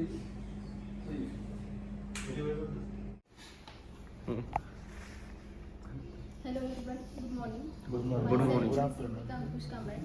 I have completed my bachelor degree in BEMTC. I am working as a production engineer in Perfect Electronics from last 5 years. Now I explain training details. आमच्या कंपनीमध्ये सायन्स कॉलेज इंजिनिअरिंग कॉलेजच्या विद्यार्थ्यांसाठी fast track practical basic electronics training program facility आहे. हा course 6 दिवसांचा म्हणजेच 48 hours असतो. यामध्ये तुमच्याकडून आम्ही टोटल 30 एक्सपेरिमेंट करून घेत असतो. हा कोर्स 100% प्रॅक्टिकल ओरिएंटेड आहे. तर आता तुमच्या मनात असा प्रश्न निर्माण होतो की या कोर्सचा बेनिफिट काय. तर आता तुमच्या कॉलेजचा MOU आमच्या कंपनीसोबत झाला आहे. तर आपल्या कॉलेजमध्ये आपल्याला एक्सटर्नल ओरल प्रॅक्टिकल्स असतात. तर त्यावेळेस आपल्याला ॲज एक्सटर्नल म्हणून दुसऱ्या कॉलेजचे फॅकल्टी येतात आणि इंटर्नल म्हणून आपले टीचर्स असतात. तर या प्रॅक्टिकल आपल्याला प्रॅक्टिकल करत असताना टेक्निकल ओरल सुद्धा असते. तर तुम्हाला ऑन टेबल सुद्धा क्वेश्चन्स विचारले जातात. प्रॅक्टिकल झाल्यानंतर सुद्धा ओरलसाठी स्टुडंट्सला थांबवलं. तर त्यावेळेस तुम्हाला जास्तीत जास्त मार्क्स कसे मिळवायचे यासाठी आम्ही एक सिलेबस डिझाईन केला आहे ट्रेनिंगचा. तो तुम्हाला कंपनीचे कॅटलॉग दिले आहे त्यातल्या लास्ट पेजवरती दिला आहे. तर पहिल्या दिवशी आम्ही डिजिटल इलेक्ट्रॉनिक्सचे 8 एक्सपेरिमेंट शिकवले. आता आपण कॉलेजमध्ये एका आठवड्यामध्ये आपण डिजिटल इलेक्ट्रॉनिक्सचं प्रॅक्टिकल 2 तास करतो. तर आम्ही इथं तुम्हाला पहिल्या 2 तासात 8 डिजिटल इलेक्ट्रॉनिक्सचे एक्सपेरिमेंट एक्सप्लेन करतो. त्यानंतर 1 तास प्रत्येक एक्सपेरिमेंटच्या निगडीत जे कॉन्सेप्ट आहे त्याची प्रिपरेशन करून घेतली जाते. म्हणजे पूर्ण 1 तास डिजिटल इलेक्ट्रॉनिक्सच्या ओरलवरती घेतला जातो. त्यानंतर दुसऱ्या दिवशी ओपॅमचे 5 एक्सपेरिमेंट एक्सप्लेन केले. आता तुम्हाला ओपॅम कॉलेजमध्ये झालं आहे का इलेक्ट्रॉनिक्समध्ये. तर तुम्हाला ओपॅमचा IC नंबर माहिती आहे. तर तुम्ही ओपॅम स्टडी केला आहे कॉलेजमध्ये. ओपॅमचा IC नंबर कोण सांगेल.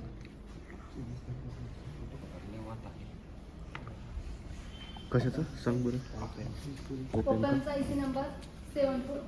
मग त्यावरती तुम्हाला 5 एक्सपेरिमेंट शिकवले जातात. मग ते 5 एक्सपेरिमेंट तुम्हाला CRO बेस करायचे असतात. त्यानंतर 1 तास ओपॅमची ओरलवरती डिस्कशन घेणे. त्यानंतर 3rd डेला ऑसिलेटर अँड ॲम्प्लिफायर या टॉपिकवरती 5 एक्सपेरिमेंट केले जातात. मग तुम्हाला DSAचा वापर करून ते 5 एक्सपेरिमेंट परफॉर्म करायचे असतात आणि 1 तास या टॉपिकवरती ओरल घेतले. तसेच तुम्हाला ट्रेनिंगमध्ये असताना 2 सॉफ्टवेअर शिकवले जातात. तर त्याच्यामध्ये आपण कॉलेजमध्ये पेन पेन्सिलच्या सहाय्याने सर्किट डायग्राम ड्रॉ करतो. तर डिझायनर्स एक्सप्रेस नावाचं एक सॉफ्टवेअर शिकवलं जातं. त्यामध्ये तुम्हाला वेगवेगळे सिम्बॉल पिकअप करून प्रोफेशनल सर्किट डायग्राम कशी ड्रॉ करायची याचं ट्रेनिंग देण्यात येतं. त्यानंतर तुम्ही आता PCB पाहिले आहे. तर PCBचे तुम्हाला टाईप्स माहिती आहे, सिंगल साईडेड, डबल साईडेड. तर ते PCBचं आर्टवर्क कसं काढायचं त्यासाठी तुम्हाला एक एक्सप्रेस फिक्सिंग नावाचं एक सॉफ्टवेअर आहे. त्याचं तुम्हाला मार्गदर्शन दिलं जातं आणि त्यामध्ये तुम्ही PCBचं आर्टवर्क कसा काढायचा हे शिकवलं जातं. तसंच तुम्हाला ट्रेनिंगमध्ये असताना एक प्रोजेक्ट करायचा असतो.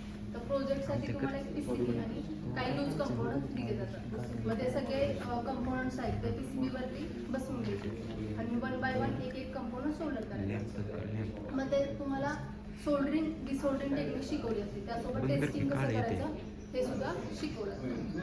ट्रेनिंगमध्ये असताना तुम्हाला एका एक्सपर्टचा टायटल दिलं जातं आणि त्याच्यावरती तुम्हाला सेमिनार द्यायचं असतो. मग ते सेमिनार करण्यासाठी सुद्धा तुम्हाला गाईड केलं जातं. आता आम्ही एक गुगल फॉर्मचा वापर करून एक इव्हॉल्युशन टेस्ट तयार केली आहे. त्यामध्ये टोटल 74 क्वेश्चन्स आहेत. प्रत्येक क्वेश्चनला 3 ऑप्शन्स असतात. त्यातला एक ऑप्शन सिलेक्ट करायचा. सगळे क्वेश्चन सॉल्व्ह करून झाल्यानंतर लास्टला सबमिट नावाचा ऑप्शन असतो, त्यावरती क्लिक करायचा. तो सबमिट नावाचा ऑप्शन वरती क्लिक केल्यानंतर तुम्हाला तुमच्या मोबाईलवरती स्कोर दिसतो. त्या स्कोरचा स्क्रीनशॉट माझ्या किंवा सरांच्या मोबाईलला सेंड करायचा आणि त्या स्कोरच्या आधारे तुम्हाला ट्रेनिंगचे सर्टिफिकेट देईल. आता नेक्स्ट डेमो आहे तो इंटरेस्टिंग डेमो आहे. तर तुमची लाईन आहे ना, ती ड्रॉवरची लाईन आहे ना, ती थोडी राईट साईडला शिकतो. तुम्ही गर्ल्स राईट साईडला शिकतो. ही जी ड्रॉवरची लाईन आहे ती राईट साईडला शिकतो. बॉईज तुम्ही सर्वजण स्टेडी खालीच बसायचं. तुमच्यातला फक्त एकच मेंबर रेकॉर्डिंगला थांबेल. तुम्ही दोघं बॉईज खाली बसायचं. तुझं नाव काय? अमित. तू तिकडे थांब ड्रॉवर आणि तू खाली बसून. आता तुम्ही सर्वांनी काय करा, टर्न व्हा आणि तो फ्लड लॅम्प आहे ना त्यावरती कॉन्सन्ट्रेट करा. सर्वांनी टर्न व्हा.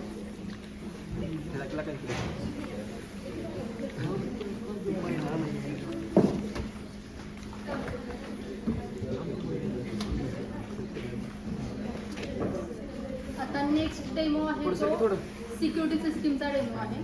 हा time switch base PRR motion siren आहे. इथे डिजिटल टाइम स्विचचा वापर केला आहे. या टाइम स्विचला रिअल टाइम क्लॉक सेट करण्याची फॅसिलिटी आहे. हा पायरो सेन्सर आहे आणि आउटपुटला ॲज अ लोड म्हणून सायरन कनेक्ट केलेला आहे. तर आमच्या कंपनीची वेळ सकाळी 8:30 ते 5 अशी आहे. यामध्ये आम्ही 6 ते सकाळी 8 असं टाइम प्रोग्राम केलेला आहे. तर ही सिस्टीम आहे ती 6 वाजता ॲटोमॅटिक ॲक्टिव्हेट होते. तर या ड्युरेशनमध्ये जर अनऑथराइज पर्सनने कंपनीमध्ये आला तर सुरुवातीला फ्लड लॅम्प ऑन होतो आणि सायमल्टेनियसली सायरन वाजतो. तर आता चोरी होण्याची जी शक्यता असते किंवा अनऑथराइज पर्सन असेल किंवा आम्ही जरी आलो तरी अशी सेम ॲक्शन घडते. आता तिकडे समोर पहा की इकडे एक कॅमेरा आहे, तिथं फ्लड लॅम्प आहे आणि खाली मोशन सेन्सर आहे.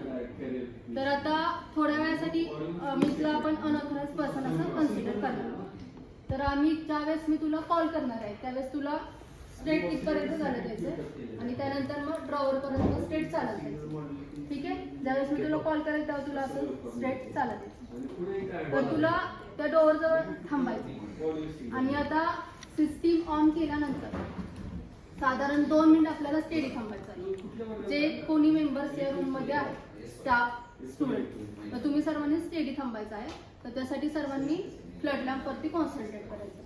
आता मी सिस्टीम ऑन केल्यानंतर फ्लड लॅम्प ऑफ होणार आहे. समजा जर तुमच्यापैकी कोणीही हालचाल केली तर तो फ्लड लॅम्प ऑन होणार. मग तुम्ही पूर्णपणे अशी दक्षता घ्यायची की आपला हा डेमो आहे तो फेल नाही गेला. ठीक आहे. आता मी सिस्टीम ऑन करते. तुमच्या हातामध्ये काही वही, पेन्सिल, कॅटलॉग काही असेल तर ते बाजूला ठेवा आणि फ्लड लॅम्पवरती कॉन्सन्ट्रेट करा. ठीक आहे.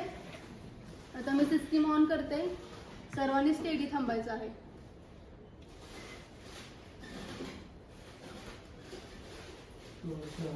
सिस्टीम ऑन केल्यानंतर ना साधारण 2 मिनिट आपल्याला स्टेडी थांबायचं आहे. कोणीही कोणत्या प्रकारची हालचाल करायची नाही. मान हलवायची नाही, हात हलवायचे नाही.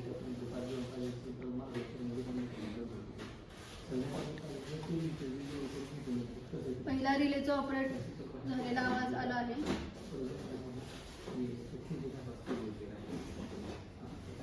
सर्वांनी स्टेडी थांबा. दुसऱ्यांदा रिलेचा ऑपरेट झालेला आवाज आला आहे. अजून साधारण 20 सेकंद स्टेडी थांबा. कोणीही बोलू नका.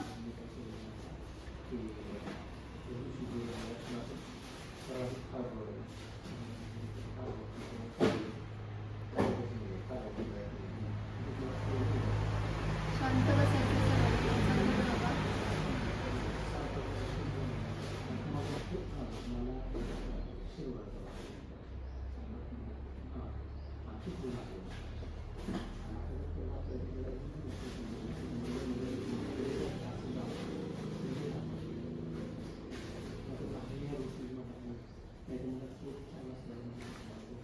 अमित आतमध्ये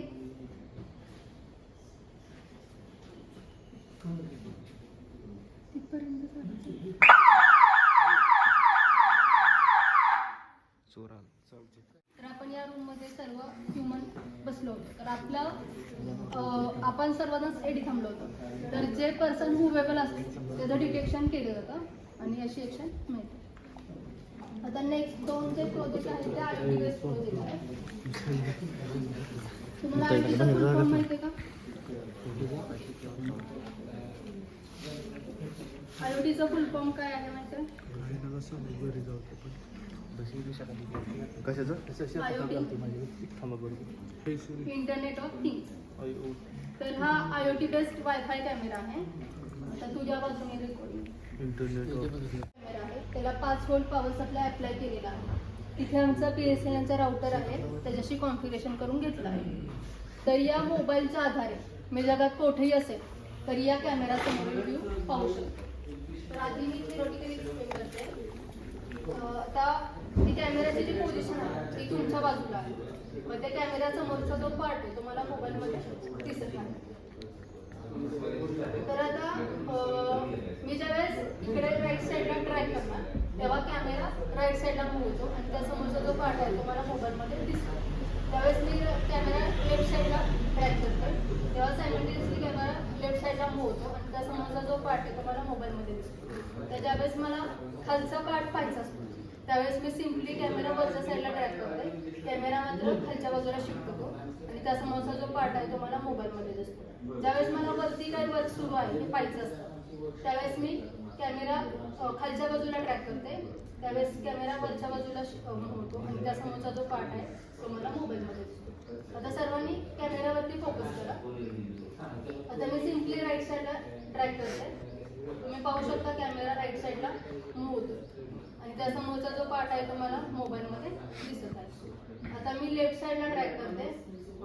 कॅमेरा लेफ्ट साईडला मूव्ह होतोय आणि त्यासमोरचा जो पार्ट आहे तो मला मोबाईलमध्ये दिसत आहे. आता मला खाली काही वर्क सुरू आहे हे पाहायचं आहे. तर त्यासाठी मी वरच्या बाजूला ट्रॅक करते. कॅमेरा मात्र खालच्या बाजूला शिफ्ट होतो आणि त्याच्या समोरचा जो पार्ट आहे तो मला दिसत आहे. आता ज्यावेळेस मला वरचा पार्ट पाहायचा आहे त्यावेळेस मी खालच्या बाजूला ट्रॅक करणार. कॅमेरा वरच्या बाजूला मूव्ह होतो आणि त्यासमोरील जो पार्ट आहे तो मला मोबाईलमध्ये दिसतो.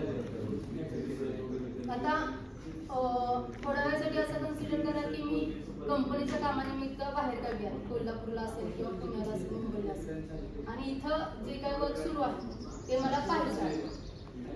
तर इथे खाली काही ऑप्शन्स आहेत स्नॅपशॉट, स्पीक, रेकॉर्ड. तर मी काय वर्क सुरू आहे याचा मला फोटो घ्यायचा असेल तर मी या स्नॅपशॉटवरती क्लिक करणार. स्नॅपशॉटवरती क्लिक केल्यानंतर मग तेवढा जो भाग आहे ते मी फोटो कॅप्चर करणार आणि तो अल्बममध्ये सेव्ह होणार. आता या कॅमेराला स्पीकर फॅसिलिटी आहे. तर आता मी जर का आउट ऑफ कंट्री असेल, अमेरिकेला असेल किंवा जपानला असेल, ऑस्ट्रेलियाला असेल आणि इथल्या स्टाफ मेंबरला मला इन्स्ट्रक्शन द्यायची आहे तर मी अमेरिकेमध्ये असताना त्याच्या स्टाफला इन्स्ट्रक्शन देतात. ती इन्स्ट्रक्शन त्या कॅमेरामध्ये रेकॉर्ड होतात आणि स्टाफपर्यंत पोहोचतात. मग त्या स्टाफने तिथेच उभा राहून मला आन्सर देतात. ते आन्सर त्या कॅमेरामध्ये रेकॉर्ड होतात आणि माझ्यापर्यंत. आता मला इथलं एखाद्या पार्टचं काम करत असणार तर शूट घ्यायचं असेल साधारण 20 मिनिटाचं असेल किंवा 1 तासाचं असेल, 15 मिनिटचं असेल तर इथं रेकॉर्डिंग नावाचा ऑप्शन आहे. तर आता मी हे रेकॉर्डिंग बटन ऑन केलं आहे आणि साधारण आता मी अर्ध्या तासासाठी रेकॉर्डिंग सुरू करणार आणि अर्धा तास झाल्यानंतर पुन्हा हेच बटन वरती जाणार, बटन करणार आणि जे रेकॉर्डिंग आहे ते मोबाईलमध्ये सेव्ह होणार आणि मग ते नंतर मी पाहू शकतो. तर आता या कॅमेऱ्याची रेंज किती असेल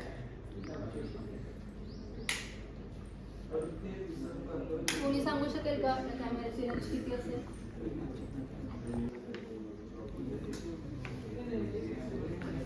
या कॅमेऱ्याची रेंज अनलिमिटेड आहे. आता नेक्स्ट दुसरा एक प्रोजेक्ट आहे तो IoT बेस्ड प्रोजेक्ट आहे. हा IoT based flow channel remote control kit आहे. हा लॅम्प 1 आहे, हा लॅम्प 2 आहे, हा लॅम्प 3 आहे, हा लॅम्प 4 आहे.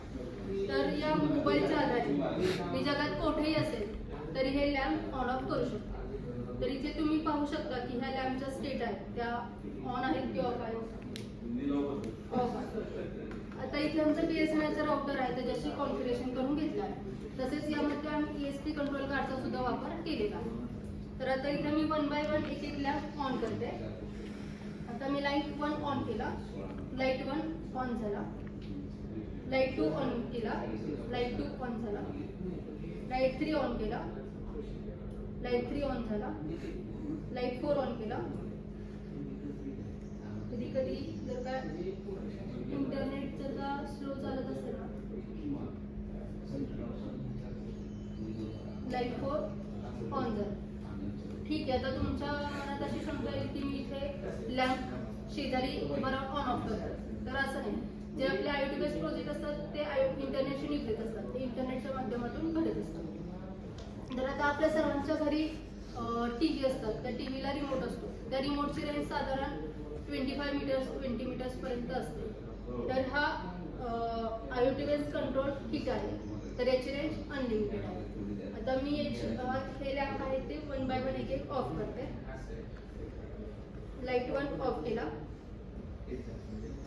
लाईट 1 ऑफ झाला, लाईट 2 ऑफ केला, लाईट 2 ऑफ झाला, लाईट 3 ऑफ केला, खाली आहे तो लाईट 3 आहे ऑफ झाला, लाईट 4 ऑफ केला, लाईट 4 ऑफ झाला. हे प्रोजेक्ट तुम्ही मिनी प्रोजेक्टसाठी सुद्धा लिहू शकता. आता नेक्स्ट जो प्रोडक्ट आहे तो ऑटोमॅटिक लेक्चर बेल सिस्टीम. तुमच्या शाळेमध्ये कॉलेजमध्ये ऑटोमॅटिक लेक्चर बेल सिस्टीम आली. तर आता आम्ही नवीन प्रोडक्ट जो डिझाईन केला आहे तो Arduino based bell system design केलेला आहे. तर आता जनरली स्कूल आणि कॉलेजमध्ये लेक्चर संपल्यानंतर शिपाई बेल वाजवतात. तर ह्या बेल सिस्टीममध्ये ऑटोमॅटिक बेल वाजते. तर आमच्याकडे याचे 3 मॉडेल्स आहेत, 16 टाइम्स, 32 टाइम्स आणि 64 टाइम्स. 16 टाइम्स मॉडेलचा कॉलेजचं किंवा स्कूलचं time table Monday to Saturday same आहे, त्यांच्यासाठी 16 टाइम्स मॉडेल स्पेशली डिझाईन केलं आहे. त्यासोबत ज्युनियर कॉलेजसाठी आम्ही स्पेशली 16 टाइम्स मॉडेल सजेस्ट करतो.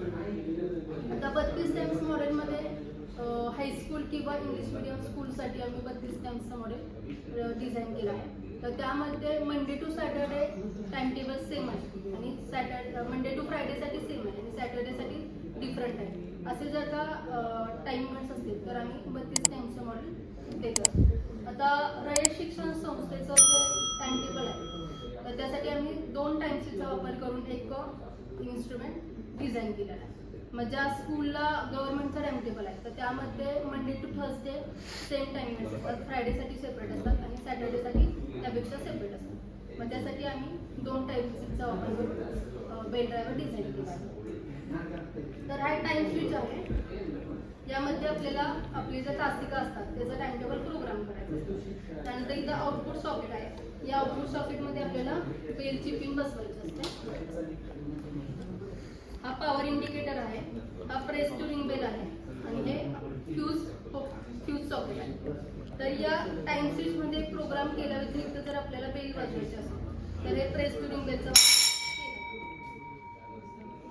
ठीक आहे. तर आता तुम्हाला साधारण 6 सेकंदसाठी बेल वाजवायची आता एकदम मॅन्युअल बटनद्वारे आपण हे ऑन आणि ऑफ वरती ही हॉरिझॉन्टल लाईन आहे ती घेणार आहात आणि 6 सेकंदसाठी बेल वाजवणार.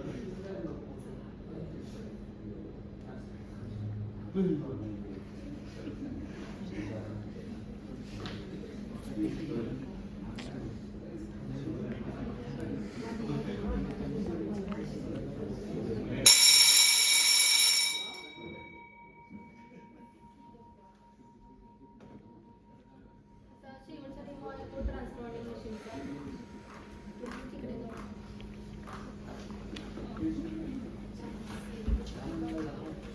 तुम्ही थोडं मागे शिफ्ट झाला तरी आपल्याला एक मधला आहे तो.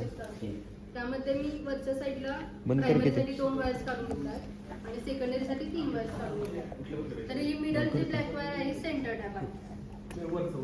तर यामध्ये राहून दे.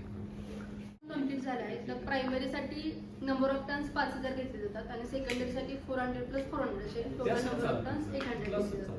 तर यामध्ये आता आम्ही वाइंडिंगचं काम कम्प्लीट केलं आहे.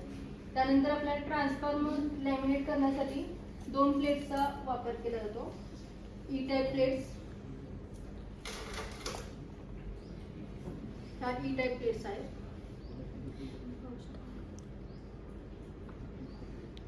तर ई टाईप प्लेट आहेत त्या मी या बॉबिनमध्ये बसून दाखवतो. साधारण 2-3 प्लेट्स मी ते लॅमिनेट करून दाखवतो.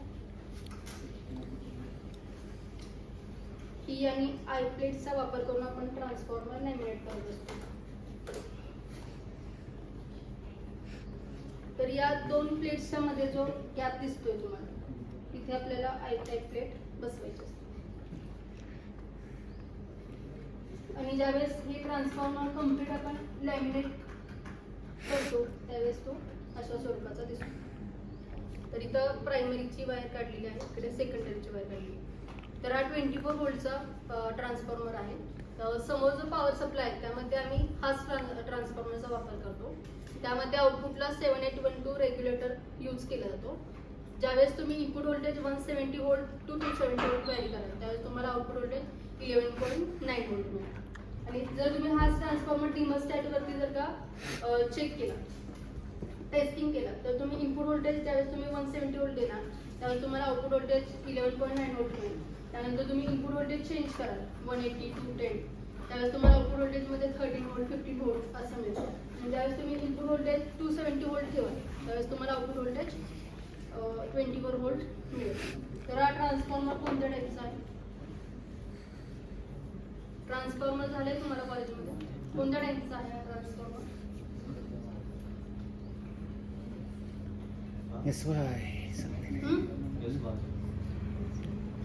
पहिलं पण झाले ट्रान्सफॉर्मर. ट्रान्सफॉर्मरचे टाईप्स कोणते? Step down transformer. आणि फ्रिक्वेन्सी ऑफ एसिमेट्स प्रॅक्टिकलमध्ये ट्रान्सफॉर्मर सांगितलं होतं तिथे यूज केलं ना आपण. बरं, आता डेमो सगळे संपलेत. एक मिनिट मला तिकडे जाऊ दे. आपल्याकडे फक्त 10 मिनिट आहेत. तर तेवढ्यात विचारून घ्या. शंका तुमच्या. धाडस केलं पाहिजे. हीच आपण स्टेजवर जायचं म्हणलं की स्टेज कसं धाडस करायचं. मग हळूहळू टेक्निक करणं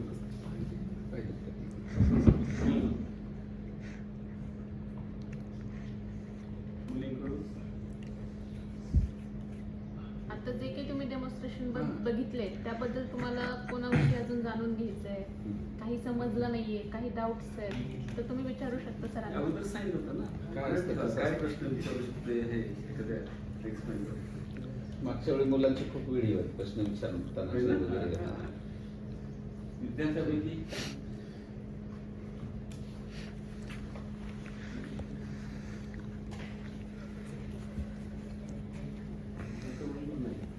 बोला बोला.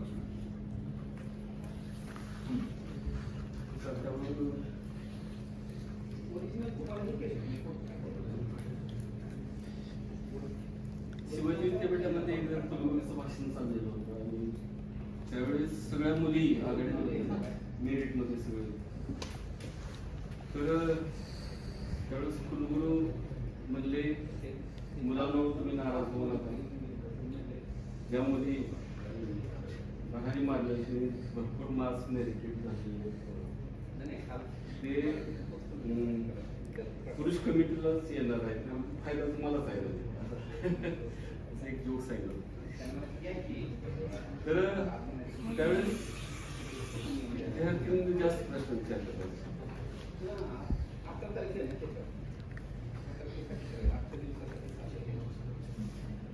आता बघितलं मी आता मी शिकवत असताना रिटायरमेंटच्या विद्यार्थ्यांना जास्त मार्क्स असतात, मुलं कमी असतात. मुलींना प्रश्न विचारावा असं मला काय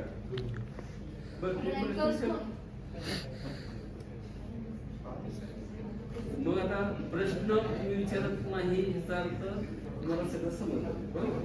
आता तुम्हाला समजलं का नाही मीच प्रश्न विचारतो. आता हे जे तुम्हाला हे दाखवलं सिक्युरिटी सिस्टीम कुठल्या प्रिन्सिपलच्या आधारे होते ऍक्शन सांगा. सगळं समजलं असं म्हणतात ना. व्हॉट इज प्रिन्सिपल पेंडिंग असं तुम्हाला मी अगोदर सांगितलं होतं अशा पद्धतीनं की बाबा हे अक्षर तुम्ही दाखवलं याच्यामागचं प्रिन्सिपल काय अशा पद्धतीने फक्त विचारायचं असतं. आलं का लक्षात? आता लक्षात घ्या पायरो सेन्सर आहे ते मला दिसतं ना सिक्युरिटी सिस्टममध्ये एक चौकोन आहे बघा त्याचा एक छोटा चौकोन दिसतोय ते सेन्सर आहे त्याचा एक लेन्स आहे असं सेमी सर्कल. तर ते काय करतं माहिती आहे का आपल्या बॉडीचं टेम्परेचर आहे त्याच्या करस्पॉन्डिंग वेव्ह ते ऍक्सेप्ट करतात आणि चेंज इन वेव्ह असेल ना ते डिटेक्शन होतं. आता तुम्ही ज्यावेळेस स्टेडीत थांबता त्यावेळेस बॉडीचं टेम्परेचर त्याचं ऍक्सेप्ट केलं जातं परंतु चेंज म्हणून ते दाखवत नाही. तुम्ही सगळे स्टेडी बसतात आणि एक अनऑथराइज पर्सन आत येतो त्यावेळेस काय होतं तिकडून आल्यामुळं ते इन्फ्रारेड वेव्ह जे असते ना त्या कॅन्डिडेटचं ती कॉम्प्रेस होती कॉम्प्रेस झालेली वेव्ह सुद्धा डिटेक्शन त्यामुळे मुव्हिंग पर्सन असेल तर डिटेक्शन. आता हे डिझाईन केलं ते ह्युमन बिईंगसाठी डिझाईन केलं स्त्री पुरुष मुला मुली याच्यासाठी.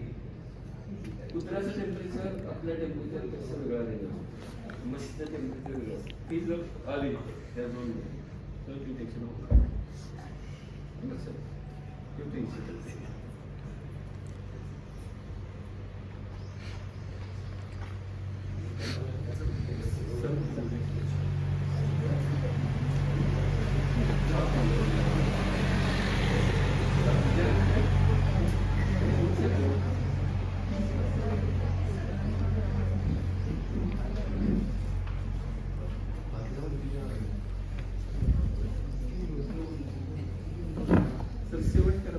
करूया.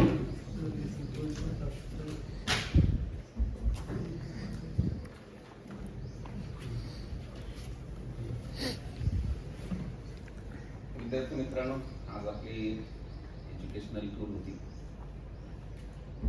अनेक ठिकाणी आम्ही आतापर्यंत एज्युकेशनल टूर्स घेतल्या.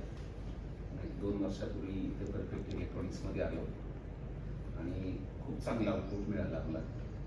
विद्यार्थ्यांनी आमच्या बेसिक कन्सेप्ट समजले, प्रोजेक्ट समजले आणि म्हणून यावर्षी पुन्हा एकदा इथे विजिट करण्याचा कारण ते विद्यार्थी वेगळे होते, हे विद्यार्थी वेगळे आहेत आणि म्हणून त्यांना आधी पण मी मीटिंगमध्ये वगैरे सांगितलं की आपल्याला काय पाहायला मिळणार आहे आणि ते कसं पाहायचं. त्या दृष्टीने आदरणीय ढेकळे सर यांनी खूप छान आपल्याला मार्गदर्शन केलेलं आहे. त्यांचे सहकारी मॅडम निकिता मॅडम यांनी सुद्धा खूप चांगले सहकार्य दिलेलं आहे. त्या दोघांच्यासाठी एकदा टाळ्या. हे जे तुम्हाला जर दिसत असेल एवढी कंपनी आहे किंवा हे छोटं आहे. आता आम्ही जे 28 वर्ष झालं मी प्रोफेसर आहे कॉलेजमध्ये. मग आम्हाला माहिती असतं की एक सर्किट बनवणं किती मेहनतीचं काम असतं. यातला एक प्रोजेक्ट आहे त्याच्या मागे त्यांची महिन्याची मेहनत असते, नॉलेज असतं, त्यात झुकून द्यावं लागतं अक्षरशः. आणि तेव्हा हे होतं म्हणजे हे 5-10 वर्ष हे सगळं करता येते. आणि हे केल्यानंतर म्हणजे जेव्हा आपण घरात एखादं इन्स्ट्रुमेंट दुरुस्त करतो बघा, कधी पण बघा एखादं खेळणं असलं लहान मुली जेव्हा तुटलेलं असतं आणि ते जोडतं तेव्हा त्याला जो आनंद होतो तो शब्दात व्यक्त करता येत नाही, अवर्णनीय असतं. तुम्ही एखादं इन्स्ट्रुमेंट घरात दुरुस्त केली, इस्त्री खराब झाली आणि स्वतः दुरुस्त करता आली तर त्यावेळी आनंद तर मिळतोच पण कॉन्फिडन्स मिळतो की मी हे करू शकतो. आणि हे मला खात्री आहे आम्हाला सगळ्या स्टाफना की इथं आल्यावर हे मिळणार आहे तुम्हाला की आपण थेरॉटिकल शिकतोय. सगळे कन्सेप्ट तर आम्ही तुम्हाला शिकवतोय. मल्टीव्हायब्रेटर काय आहे, ऑसिलेटर काय आहे, ॲम्प्लिफायर काय आहे, ट्रान्सफॉर्मर काय आहे, हे सगळं शिकतो. पण हे कसं ऍक्ट होतं ते तुम्हाला इथे पाहायला मिळते की सेन्सर्स असतो. कधी कधी मुलांना खूप अपसेट वाटतं की काय फिजिक्समध्ये नुसते हे डेरिव्हेशन, इलेक्ट्रॉनिक्समध्ये काय सर्किट याचं काय होणार आहे का, काय होतं का, आपण फक्त पुस्तकात मार्क्स मिळवायचे प्रत्यक्षात काय होत नाही तर हे होतं. आपले विषय आहेत ते सोसायटीला मदत करणार. आपण तर स्वतः शिकतोय, आपलं नॉलेज अप्लाय करतो पण समाजाला देतोय. जसं सरांचं सातत्यानं वेळ आहे, नवीन काय येते. आता राष्ट्रगीत केलं त्यांनी, आता राज्यगीत पण करते.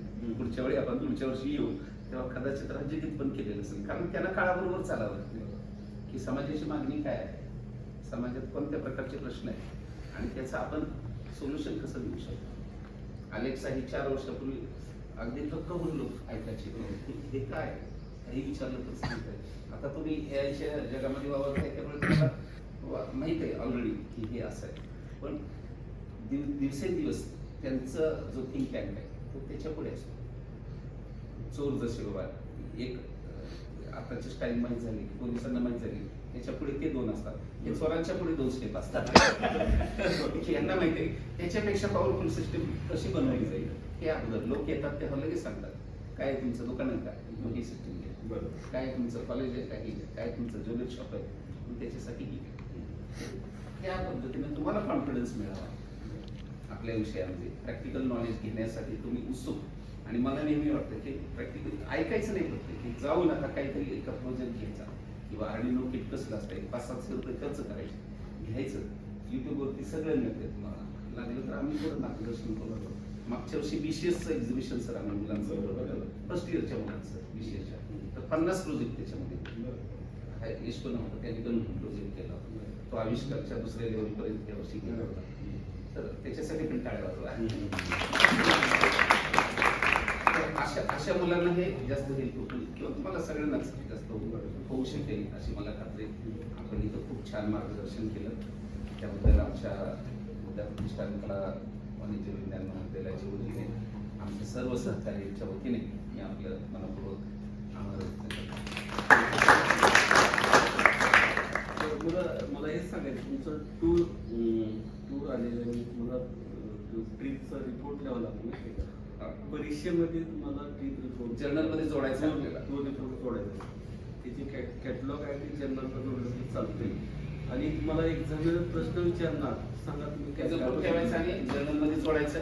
त्याच्यासोबत तुम्हाला काय समजलं दिवसभराचा तुम्ही जोडायचा. एक्झामिनर विचार काय काय बघितलं तिथं तर विद्यार्थी गप्प असतात. लक्षात घ्या तिथं मार्क्स जातात. कमीत कमी टायटल तर लक्षात आले मध्ये आपल्याला एक्सपेरिमेंट आणि ऍक्टिव्हिटी असेल. मग ही जी आताची टूर आहे ह्याच्याऐवजी आपल्याला 4 प्रॅक्टिकल स्किप केले तरी चालत आहे. पण ह्या 4 प्रॅक्टिकल स्किप केल्यावर तुम्ही एज्युकेशनल टूर मध्ये काय पाहिलं ते जर विचारलं ते बोलता आलं पाहिजे. काय काय आयटमची नावं सांगता आली. त्यासाठी हे जे आहे याचा उपयोग होईल तुम्हाला. आणि तुम्हाला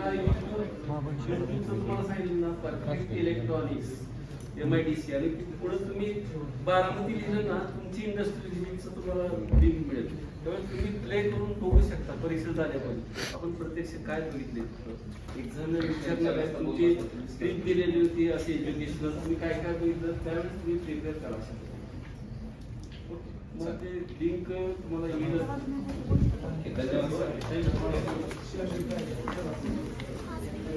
आणि इंजिनिअरिंग कॉलेजला एक्सपोर्टर बोर्ड डेव्हलप केली आहे. तर आता हे काय करतो लक्षात बघा. हे आता मिल्मन सिरमचं एक्सपोर्टर बोर्ड आहे. तर असे सगळे डेव्हलप केले आहेत. ते पॉवर सप्लाय आहे, ऑसिलेटर ऑपॅम्स आहे, डिजिटल आहे, असे आम्ही कॅटेगराईज केलेत.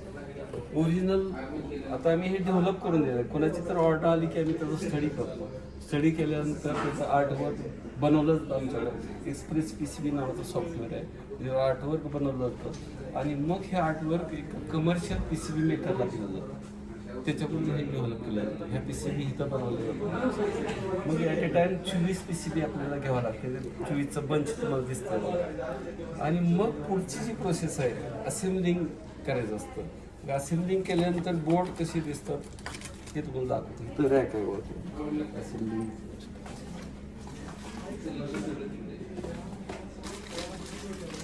हे मग आम्ही जरा स्टॉकला आपण ठेवत असतो. तर हे फुली रेक्टिफायर काही एक सॅम्पल 2 सॅम्पल असे तयार करून ठेवतो.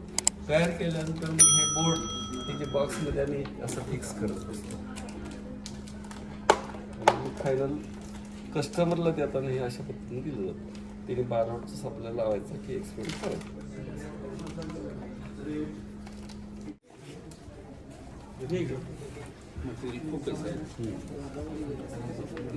चला पटकन. हां तुम्हाला जे आता सांगितलं होतं की सायन्स कॉलेज इंजिनिअरिंग कॉलेज जे आहे 200 बोर्ड डेव्हलप केलेले आहे. ते असे कॅटेगराईज केलेत बघा. इथं power supply oscillator, of ramp आहे, डिजिटल इलेक्ट्रॉनिक्स आहे, इलेक्ट्रिकल, थेरम, लॉज वगैरे असे आहेत. आता समजा आम्हाला हे असे 24 PCB घ्यावं लागतात. आता हे PCB मग असे दाखवलं ते सॅम्पल, ते तसेच PCB आहेत. हे बघा तुम्ही ते घेऊन बघा. तर हे double side first PCB year साठी एक SEC चा कोर्स आहे PCB मॅन्युफॅक्चरिंग. तर सध्या मी तोच घेतोय, त्यांना शिकवतोय आता. अच्छा, तिचे होल्स आहे ना ते PTH कंडक्टिंग आहेत, दोन्ही साईडला ट्रॅक सेम आहेत, लक्षात घ्या. आणि मग हे PCB आम्ही आर्टवर्क अगोदर सर्किट ट्राय करतो, टेस्ट करतो, मग आर्टवर्क बनवलं जातं PCBचं. मग PCB मेकिंग मशीनमध्ये पाठवलं कंपनीला. नंतर मग ते हे आम्ही काय करतो, आता दुसरे रॅक्स आहेत ते असे असेंबल एक दोन पीसेस असेंबल करून ठेवलेले आहेत. आणि असेंबल केले की ऑर्डर आली की आम्ही हे बोर्ड असे ह्याच्यात फिट करतो असे, आणि पॉवर सप्लाय पिनअप केलं की सर्किट डायग्राम चार्ट वगैरे दिला जातो, त्याचा यूज करून तुम्ही इन्स्टॉल त्याचं इचिंग दोन्ही साईड एकाच वेळी. दोन्ही साईड ते ऑटोमॅटिक प्लॅन्ट्स असतात.